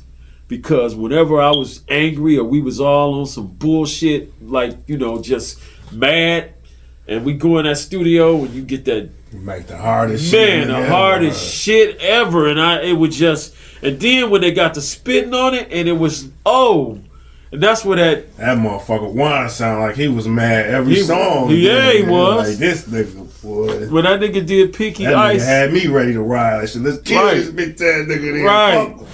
Man, damn it. That shit was. Shout out Juanito.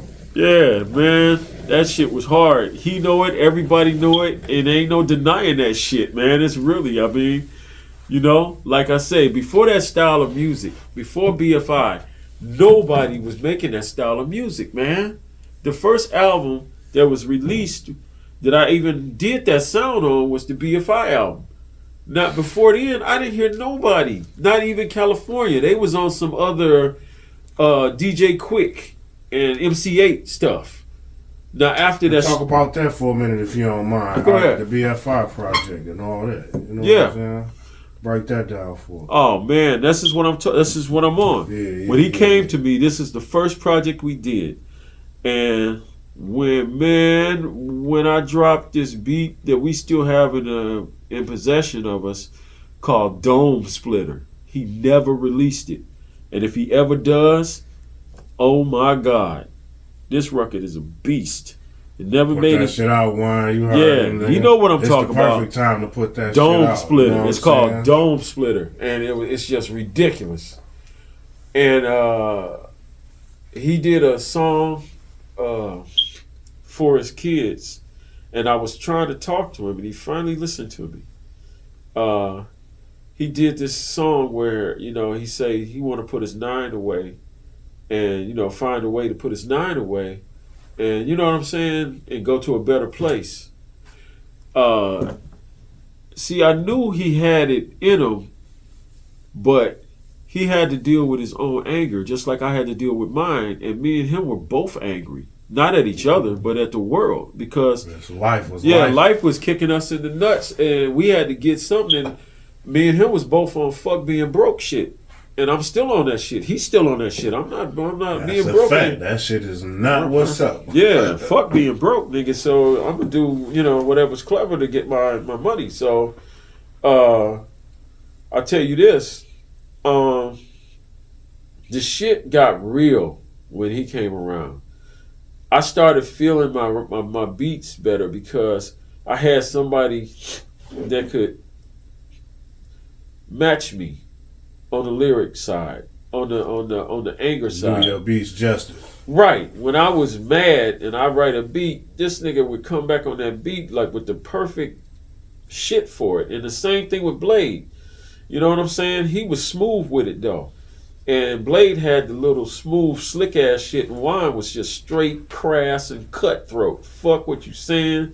I paint your t-shirt red, nigga. Fuck you. I think that's why we love that nigga. That's so what I much, love that you know nigga, what man, I'm saying? because I ain't gonna lie, I probably sound like the most ignorant nigga ever, but I love that. I just don't give a fuck with Wine come on, nigga. I get to, you know what I'm saying? Right. I can't explain it. but That you know shit, what? nigga, The reason you can't help yourself is because you know that deep shit down make the you wanna throw a side, nigga off That's the roof. right. Like, you bitch ass nigga. Period. Yep. You know what I'm saying? Like, That was, I called it anti-bitch ass nigga music, because anytime you bitch ass niggas didn't want to hear that shit, hell no. because they knew it was about them. I've been seeing everybody posting Wine shit lately. You know how niggas do the Yeah. little Instagram clips. And everybody just posting like so far gone. Oh, different man, little that shit. You know shit what I'm was- saying? Like just That was you know, a just let classic. Wine know like we still fucking with you. You know, we sit Right. here everything. Man. Ain't nobody Right. entertaining none of that sucker ass shit, man. No, Where niggas man. know what it is. You know what I'm saying? Right, man. That's Niggas know what that's it is, Hollywood man. shit. We ain't into that shit. We still got our love for niggas in the street and our neighborhoods and where the fuck we Good come music from. is good music, man. Right. What you niggas can't front on, man, is good music. You know what I'm saying? That's right. I challenge all you niggas out there that got a fucking problem with Wine to make an album better than Lord Status. Till you do that, shut the fuck up. And you can take Exactly. it how you want to take it, period. Exactly. Period, nigga.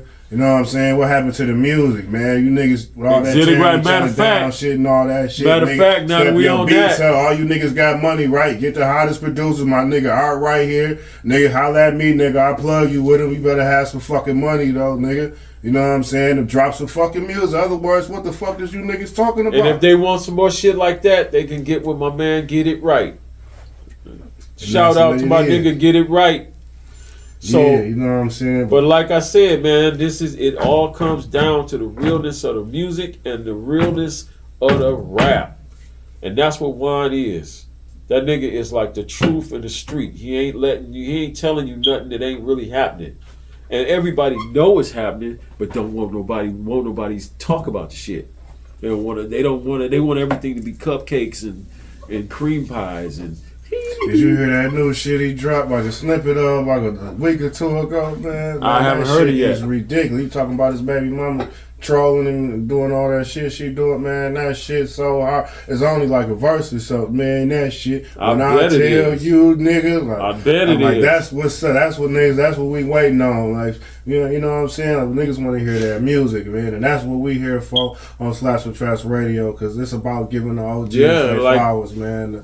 Wine, we want to give you your flowers as well. You know what I'm saying, nigga? Right here, Art giving you your flowers, my baby. You know, Art, this family to me. You don't know me, but you know, I hope one day we do meet. You know what y'all, I'm we saying? will. I'll 'Cause, make nigga, sure y'all do, man. Because like I man, say, you know what I'm saying? I gotta Like, get with him. I ain't seen him in a minute because like I say, we all grown and gone. We got shit to do. So shit going on, you know. right, what I'm we got saying? shit But going on. You So niggas gotta understand, like y'all are legends out here, and I'm quite sure y'all know that. But it's one thing when somebody gives you your flowers while you here. I don't want Right, to wait. I don't want wanna wait till after- to feel like a nigga jumping on a bandwagon. Right. Oh, it's too Exactly. late. Then you know what I'm saying. I want to give niggas their flowers. That's now, right, So man. That's once right. again, thank you for coming on the show, Art, man. You know what I'm saying. We got off topic for a minute. yeah, for sure. You know, that shit, I get crazy when it comes to that nigga Wine. 'Cause Yeah, that nigga, it's that's just, I what got do. stories on street shit. You know, I Right. right in the streets. Right, we gotta leave That that. nigga Wine had me on that tip like, nigga. Right, that's But, that's for that movie we making. Yeah. But moving forward, man, we'll talk about the big homie G-Rock, man. Tell me about G-Rock, man. I seen G-Rock give you a shout out on, was it Kid L? I think his name Okay, the well, Kid L podcast. Okay, You know what well, I'm see, saying?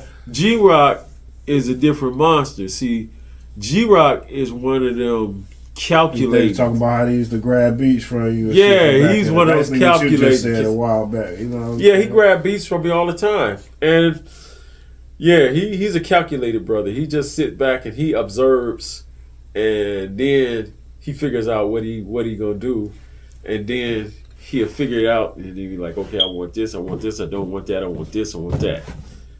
And then he'll write his lyrics, and he'll come in and do his thing. Sometimes he comes in with one of the other street lords, sometimes he comes in by himself. You know, just like I did that one record, Flying Saucer, for him, and I think it's like a Flying Saucer. And so they're gonna get bossier. You know what I'm saying? Yeah, that shit was hot. You did that shit too? I did all that shit, man. Yeah, those is my beats, man. Yeah. Man. For sure. I just stay quiet about it, man. Ain't no reason to. Right, man. Yeah. But I do have a new one. You're going to hear a new label coming, Mo Beats Records, man. It's going to be the bomb. We're going to definitely get into that, Yeah. man. Mo Peeps. That Mo nigga been on Peeps. the run lately, man. He been dropping albums like a motherfucker. Shout out G Rizzy, man. Yeah. Dope. All right, man. Let's talk about who else you work with and produce for. You know what I'm saying? And then we can get into Mo Beats Records and what you got going on with that, man. You know what I'm saying? Well, I'm working with G Unitas, of course. My nigga G Unitas. G Unitas. What Yes, up, sir. Sovereign Kings. Sovereign NBG. Kings. Yeah. So. Talk to me about that, man. Oh, man. Well, basically, we working on Shamar. We're getting his stuff together, and his album is going to be nice. This boy got lyrics like Keith Murray. Yeah, I Shamar. I can't I wait ain't to gonna the lie, public. Man. That's my favorite nigga. Yeah, Right, man. He got words. I told him too. He know what up, Shamar, man. Yeah, That nigga Shamar. That's my I ain't dude. gonna lie. I don't feel like it's a nigga here that can fuck with that nigga, man. Not vocabulary wise. Just period. No, man. I ain't You really know what heard I'm saying? nobody Like, fucking ain't with his nobody vocabulary. fucking with No. that nigga, man. No, he He up like there. a breath of fresh air. Right, you he know gonna what be I'm up there saying? with Kendrick. You mark my words. Shamar's gonna be up there with Kendrick Lamar. Shout out Shamar Dub. Shout out the whole old part. What up, Dub? Yes, sir. And shout out to Kendrick Lamar, man. I love it, man. So I can't wait to see the young talent get better and bigger and move up. Just like Big Sean came from Detroit, he made it. So I'm so proud of him. I don't know what to do, man. I met him a long time ago when Juan first. What up, though, Sean? When Juan first was putting the studio together downtown, I put the studio together. When we had the studio downtown near the train tracks. And like I said, it was awesome. And the opportunities that God has afforded me, I am thankful for, you know? Mm-hmm. All of them. Yeah, and I'm trying to bring Detroit together, not apart. God, so help me before I leave this place. I'm gonna bring everybody. I'm gonna bring the music scene together in Detroit and not apart. Now, all right, while we on G Unitas, man, answer me this, man. How you feel about the whole MBG Sovereign Kings movement, man, as far as what we doing with that? You know what I'm Okay, saying? well- Like, now we talked about Shamar and how great of an MC he is. You know what I'm saying? You know, we got Finger Man now, Tony Two Fingers. Right. You know what I'm saying? And Well, Fingerman is a given because Fingerman, I produced some songs for Fingerman in the past. And we almost had a deal with MC Hammer. yeah, you know, I just had Fingers on the Yeah. show a couple weeks ago, and he said all that. We gave Yeah. you your flowers. You'll see it, man. Oh, yeah, It might even be a clip out now. I don't know if I put it out yet, but we definitely gave you your flowers, man. He told us the whole thing, but let's hear it from your perspective. Well, just my about perspective Fingers, is this. He's a talented man. Tony Two Fingers, I respect him a lot. He's a man of God. He's a man of respect. He's a man of integrity. So, and the motherfucker can rap. It's real simple. That's what I told him. Period, Yeah. man. I mean, so The flow is ridiculous. my whole purpose now is I've been sitting back watching and waiting, thinking someone else was going to take care of the Detroit. Somebody else was going to build a label. All this money floating around, all this talent floating around, and nobody's done it yet. And I said to myself, I got grandkids now. And I said, I'm 57 years old. And I said to myself, and two friends called me that were engineers that work for propulsion systems. And they say, Art, either we going to do it now or this shit ain't never going to get done. And that's where that Mo Peeps Records things that I just started 2 months ago is going to be a major factor. We already got major distribution and everything. And that ties in with what MPG and Gerald is doing. That's why I mentioned it, because I'm going to do some distribution for Gerald. I'm going to do, whatever I can to help MPG and that movement and pull it into the limelight. I don't care who on the label, because I already know they gotta be good because G is. You know he ain't having He that ain't shit. having that shit. That G, that's what my they call thing him. about that nigga. Player hating Never G, you don't like changed to this nothing. day. If your shit is And not hard, he he ain't is not fucking with with you, you. Don't even period. hit us up with none of that shit. Shit, I'm telling right. you niggas, no. If it's garbage, we only we fucking done. with slappers, nigga. You Right. know what I'm saying? Exactly. If that shit is not slapping, nigga, hey. I don't And know that's what, with don't anybody. Come over here, start your own label with some, do it yourself, nigga. Right. Now, that's what I feel about the MPG movement because it's strong. Because Gerald is a super intelligent guy behind the helm. And he understands finance and people and money. So that's a combination for success, man. That's my G. That's my nigga. Yes, man. sir. That's my G, bro. Talk to me about the recording process with fingers, man. You know what I'm saying? What Oh, was man, that it's like, so man? easy. It's so easy, man. And I gotta ask you, how in the fuck did you feel when you heard "Can You Feel Me" when that shit was done? And Oh, my you God, put man. the final touches on it and Dude, all that shit duh. mixed and did all that. Man. I had chills. I was about to say, I had chills up my back. That shit, dog. So I felt like Michael Jackson was going to get up and go, ooh! And then Rokel was blowing on that shit like Oh, that. my but that God. nigga sung his motherfucking Man. heart out on that shit, dog. See, that's what I'm talking about. That's what I was speaking on earlier. Good music. And you can't deny a hot track. It's either Shout good out or... Rokel. Yeah, man. Rokel. Yeah, you can't deny it. It's either hot or it ain't. And I don't care if I write it. If I write it and it sucked, throw it away. We'll do a new one, you know? That's all, you know? That's it. Yeah. Now, all right, man. Let's talk about Mo Peeps, man. What was it, Mo Peeps? Yeah, it's Records Mo and shit? Peeps Records. Yep. Let's get into it. Well, Mo Peeps Records is started by, I got a call from William Mallory when I was sitting at my computer desk. He was like, all right, I got the finance. I got the thing. I got an idea. I want to do this thing called Mo Peeps Records. And I said, well, we need to talk. We need to talk and find about what your artist is like, what you thinking in mind, so I can know for sure that I can be a partner with you without having no fucking problems. I got to understand you. I knew him, but I didn't know him. Right. I know him now.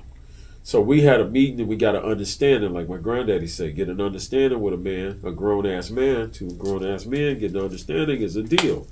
So that's what we did. Him, Cowie Simpson is a associate of his who is now my new brother. So me, Art Forrest, Cowie Simpson, and William Mallory we have formed Mo Peeps Records LLC. And what we are attempting to do, and we are going to do, we've already accomplished the deal of getting distribution. We already have everything in place, business-wise. Our first release will be coming out by the end of this month or the middle. We're going to release an artist by the name of Cash, the Roller. And we're going to be doing techno dance music overseas and abroad and here too, domestic, and gospel rap. Because I felt like I know gospel guys that want to get their opinion out. Yeah, there's some real dope gospel artists. Exactly. Around, So I'm man. making hard, just like I made hard. I make music just as hard for the gospel rappers. Mm-hmm. You know, There's nothing wrong with it, Hey, man. You're a producer. exactly. You know what I'm So saying? that's what we do. And Good music is good music. yeah, so like I say, we're doing things. We're looking at a building downtown near the Renaissance that will be up across from the Renaissance building. Mm-hmm. So like I say, we're doing big things, and it's coming this year. It's happening already. Good, black excellence. I love it. I love it. I love it, Yep. man. Good. We already have man. video department. We shoot our own videos. We edit our own videos. We do everything in house. Good, man. Yes, sir. Good. Now talk to me about, what'd you say his name is? Cash the Roller? Yeah, You said? Cash the Talk Roller. to me about him. Now, Cash the Roller, he is a guy from Detroit, from the east side of Detroit, and He's side. he has got a really nice flow, and he's got stuff already on YouTube, so you can check out his YouTube, Cash the Roller, spelled Kashda, the Roller. Get it? Okay, so And you can look on YouTube for him, and you'll see what I'm talking about. Make sure y'all tap in with the homie. Check his music out. And once we do that and they get familiar with him, then we're searching for new artists all the time. We're searching for singers. We're searching for rap artists. So, you know what I'm saying? They can always plug me. You can always find me at area code. Let me give them the right number because... yeah, go ahead while we on the plug all your info. All right, let everybody know how they can get in touch with you, man. Just anybody looking for production, anything, studio time, how can these people tap in with you? They can find me at area code 313-465-4886. And I'll make sure I'll put the number at the bottom of the screen too, so they Okay, get it, you know what that's I'm cool. So definitely, man, if you feel like you got some talent and you really think you really got some talent, you just come see us, call us, and I'll set up something to hear you. I won't turn you away. I won't laugh at you. And if I feel like we're not going to accept you, I'll have an understanding why, because it might not be the demographic or the area that we're trying to be in.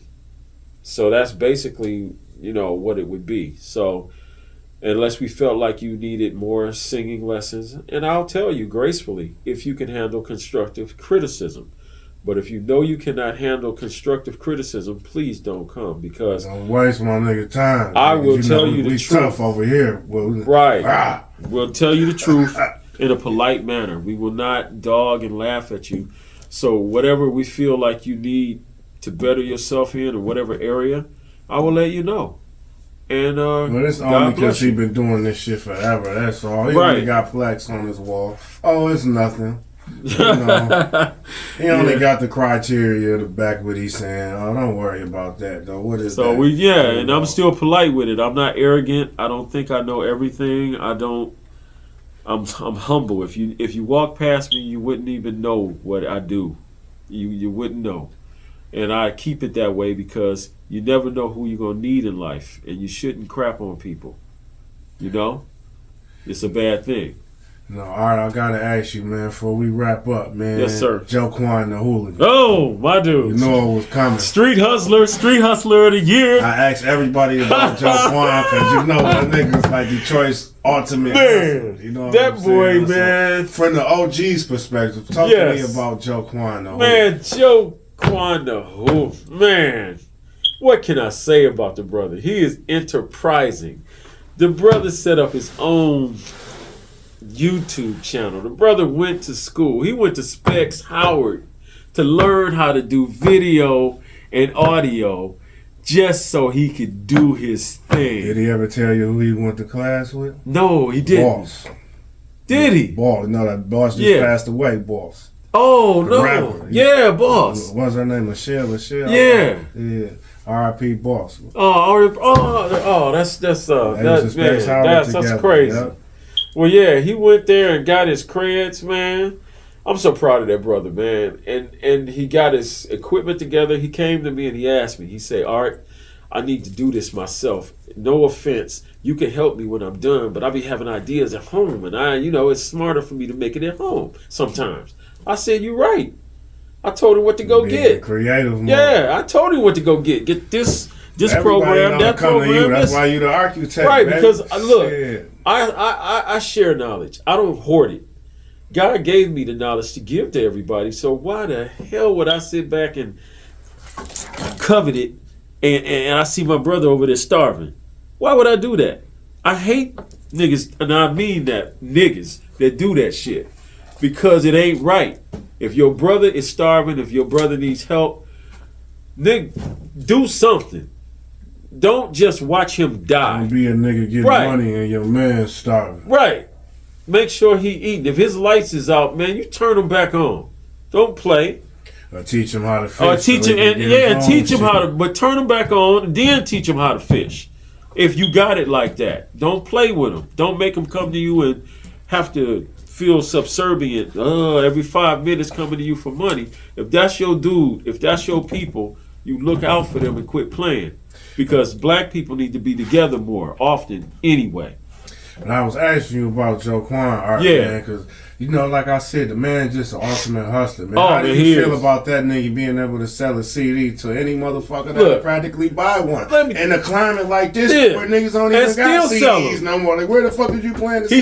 He's still doing it. Like, how you banging that? He's still doing it. External little. Yeah, he's still doing it. Look, that ain't no motherfucking hustler, nigga. I was at a gas station on Davidson and Mound. And I was getting gas, and all of a sudden I see him come out with that pin behind his ear. You got that old peanut head with that pin behind the ear, walking like this. Look. And I say, Joe. He say, what up, Art? And he come over there, had his camera, reached in his back pocket, and he turned his camera on. This is Joe Hooligans. I'm out at the gas station. With that, you know I'm at the gas station. I'm with Art Diesel. He's out there. He's getting gas right now. And his wife's in the car, LaDonna, and his grandson. Man, that boy, he is forever on his business. And look, he knows, he gonna laugh when he see this. I gotta tell him, Joe, my favorite thing he ever did was Ghost of the Alien Weed Head. We talked about that shit when I had him on the show. God. Man, I had to get a copy of that from him. Art been fucking with us, nigga. The Ghost of the Alien Weed Head. Dog. That shit was on VHS tape. The DVDs wasn't even on. Man. That was VHS tapes. It ain't that days, boy. If I tell you this, shit. If he took that shit to Dave Chappelle right now, or Eddie Murphy, or any one of them, that shit would be a hit movie. Ghost of the Alien Weed Head. Man, that shit had me cracking up. A weed head, crackhead, weed head, man. There was an alien. Now, answer me this. All right, man, let's talk about his incredible flow for a minute. Oh, man. How my do God. you feel about him overall as an MC? Now, you know as an MC, man, now see, that's where I got to get serious. Because Joe is his etiquette and his education in politics and world events is tremendous. The brother studies, and he knows his history, and he studies current events. You ain't getting shit past Joe Quan, the hooligan. That's a fact. That's a fact. So when he raps, he gonna tell you about the truth in the matter. He's like another wine, but only he's on some cryptic shit. Joe Quan is on some educate my people and bring them out of bondage shit. He's on some of that shit, and that's why I love the man, because he's always trying to uplift your spirit. He's never trying to put you in a system. He's trying to take away the blindfold. I put it that way, and that's what I love about him, Fingers, and the y'all whole crew, the MBG crew. Y'all trying to take the blindfold off America, the blindfold off the children. See what's really in front of you and deal with it. Don't run from it, because we run toward the danger, not away from it. You big facts, big facts. So that's just the way it go. That's life, man. When you're a real man, you ain't running from nobody. Gonna run you from your home. You coming outside, death or not. Nobody gonna stand in front of your home and tell you what the fuck you can do with your lights. That ain't gonna happen. All right, I got two more things, man, and then I'm out your hair, man. Once again, I appreciate your time, problem. man. We made history tonight. I feel like we covered damn near everything in a respectable way without offending nobody. Oh yeah, for sure. And if I did, fuck you. You know, you probably deserved it, because I don't offend niggas. So we don't. We're not trying to do that. Under your skin, you doing whole shit. Look in the fucking mirror. Well, all right, moving forward, man. Yes, sir. I want to ask you: is there any artists that you want to work with that you haven't got a chance to work with? Yeah, I called Big Herc. I want to do some stuff in the new year on him. I heard his last release, and I liked it. I just had some ideas for what I would do for him. Mm-hmm. I want to work with him. I want to work with Big Sean. I want to work with Eminem. I want to work with Busta Rhymes. I've already done something with Spliff Star, believe it or not. Spliff Star? Yeah, I got a rapper that I'm producing called Maccabee. And we just did a song with Spliff Star and Flip Mode. So things are looking up. Flip Mode Squad. Flip move. That's what's up, man.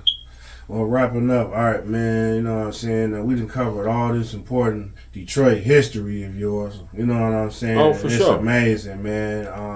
Now, I can't wrap this interview up without asking you about your family, man. When I mean family, I mean your children, man. Talk to me about being a father and how that experience is, and being a grandfather. Oh, you know man. what I'm saying? Oh, wow. You mentioned earlier you got your grandkids. Yeah, now you man. you know what I'm saying? What's that experience? You know, I'm a grandfather now, too. You know, we getting up there. Yes, we are. Starting to show. Right. You know what I'm saying? What is that like, man? Oh. Talk to the people about that, man. How important it is to be alive, to be a Man. grandfather. You young niggas need to, don't be afraid to get old, little That's niggas. right. Get old and get graceful with it, man. Let me Niggas always tell talking you. that old shit. Y'all old. Yeah, you should try it. And Feels remember, great. Old men's is like Fruity Loops, man. Tricks is for kids. Don't do it. And don't never underestimate Don't underestimate old man. You know what I'm saying? 'Cause I seen a 63-year-old nigga beat the shit out That's of a right. 30-year-old. So I'm That's talking right. about beat that nigga brutally. You know who you is. I Exactly. ain't going to incriminate you, but we all was there and we all saw it, and he Most- beat your ass. That's nigga. right. And I'm a second-degree Shouldn't black fuck belt. with the OGs. Most people don't know that, and they find out when it's way too late. And I just pray to God that that's why I keep so calm, because you're supposed to keep calm. And if you hurt anybody, they can actually sue you once you get above the first-degree black belt. Mm-hmm. So you have to be careful what you do. And being a grandfather, man, I love it. And being a father, my daughter, I had one daughter, man, and my daughter turned around and had 6 kids. I guess she didn't like being the only child. So I got 6 grandkids, and when she got married, her husband brought another one with him. So that's 7. And I love them all, from 13 to 3 months. So it's my pleasure to spoil them kids rotten, man. And she gets mad at me, but I get them PlayStations and bicycles and That's what grandpa yeah, do, dog. man. I got one grandson who lived with her first son, who they lived with me when he was born, and they stayed with me for a while, you know. And then she got married, and then, you know, they got married and they saved up for their house and went on and moved on.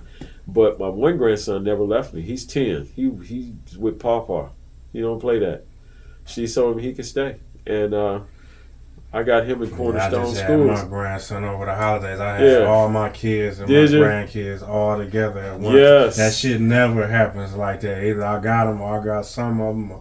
I had everybody There you together go. at one time. And my mother was in town visiting from Awesome, New York. I'm telling you man. about the shit going on with my grandmother being Yeah. sick. So she was in town already dealing with that. So when I tell you a beautiful feeling, man. Oh, man, that's a you know beautiful what I'm saying? feeling. Like, man. Man, for Christmas, I dressed up as Santa Claus, and I had a full-fledged Grinch suit.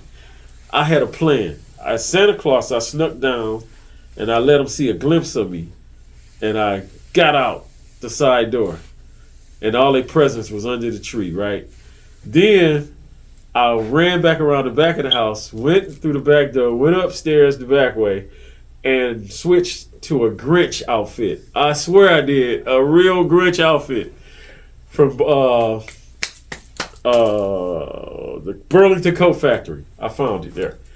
And I knocked on the door and I started rumbling and making noise so they would come out their rooms, right? So I went downstairs and everybody like, what's that? I hear noise. Somebody down there messing with this. Somebody in the house. So I'm down there rattling dishes and rattling stuff. You know, my daughter and them know, so he good. And her husband know. So I'm rattling stuff, the kids all up. And I'm the Grinch under the tree stealing the presents, man. And they all jumped on me. My daughter got pictures of it. All 6 of them was like, Your ass about to do right, you gonna get our gifts. Ah! They was so serious. The little 4-year-old was doing this. I go through that shit every day with my daughter and my son. Oh, Them my little niggas God. Like Ren and Stimpy, boy. Man, I was having a ball. I had a ball because they was serious, boy. They thought I was a Grinch. I had the little mask on. They was like, it's the Grinch, get him. Yeah, them East Side babies. Right. It wasn't no running. They didn't run from the Grinch. They jumped on the Grinch. I got pictures to prove it. And a bite mark. One of them bit me. So, yeah, that's what it's like, man. It's a privilege, man, because we lived a long time and we seen a lot of change. I've seen a black president in my lifetime. I didn't know that. I was born a year after Martin Luther King, got it. So it's a matter of knowing who you are, man, and staying who you are, not changing yourself for nobody, man. You got to be a man. You got to stand up for your too. I agree. And you don't judge yourself by your damn wallet, nigga. Your wallet gonna go up and down your whole damn life. It's about your heart, not That's the size right. of your wallet. Damn right. Man makes the money. Damn right. We make the money. The money don't make us. We wear the clothes. The clothes don't wear us. And I drive my car, and I don't want one that drive me, because they can program it and drive it off a cliff. And people don't. If you don't realize that, Tesla cars can be hacked. And I can hack your car. On them, it's quite an extensive record of them crashing and running off the road. That's not by coincidence. And the batteries burning up in them Cybertrucks. So be careful, black folks. Don't be just buying Cybertrucks. And don't do nothing illegal in that Cybertruck. You know what I'm saying? Oh yeah, There's internet everywhere. That's right. Cameras and period. Artificial intelligence everywhere. You big dummies. Exactly. I know one guy that's got a toilet in the back of one. Check YouTube. He do. He put a bathroom in the back of his. I said, all damn. you need in that motherfucker. I know. Else, that's what I said. And he literally put a bathroom in there. I was like, what? It's sweet, though. It's sweet. It is nice. All right, man. I thank you for pulling up to the Slapz Factory, man. Like I said, man, we want to thank you for coming on Slapz with Trapz Radio, the Honest Conversation podcast, where we have 100% honest conversation.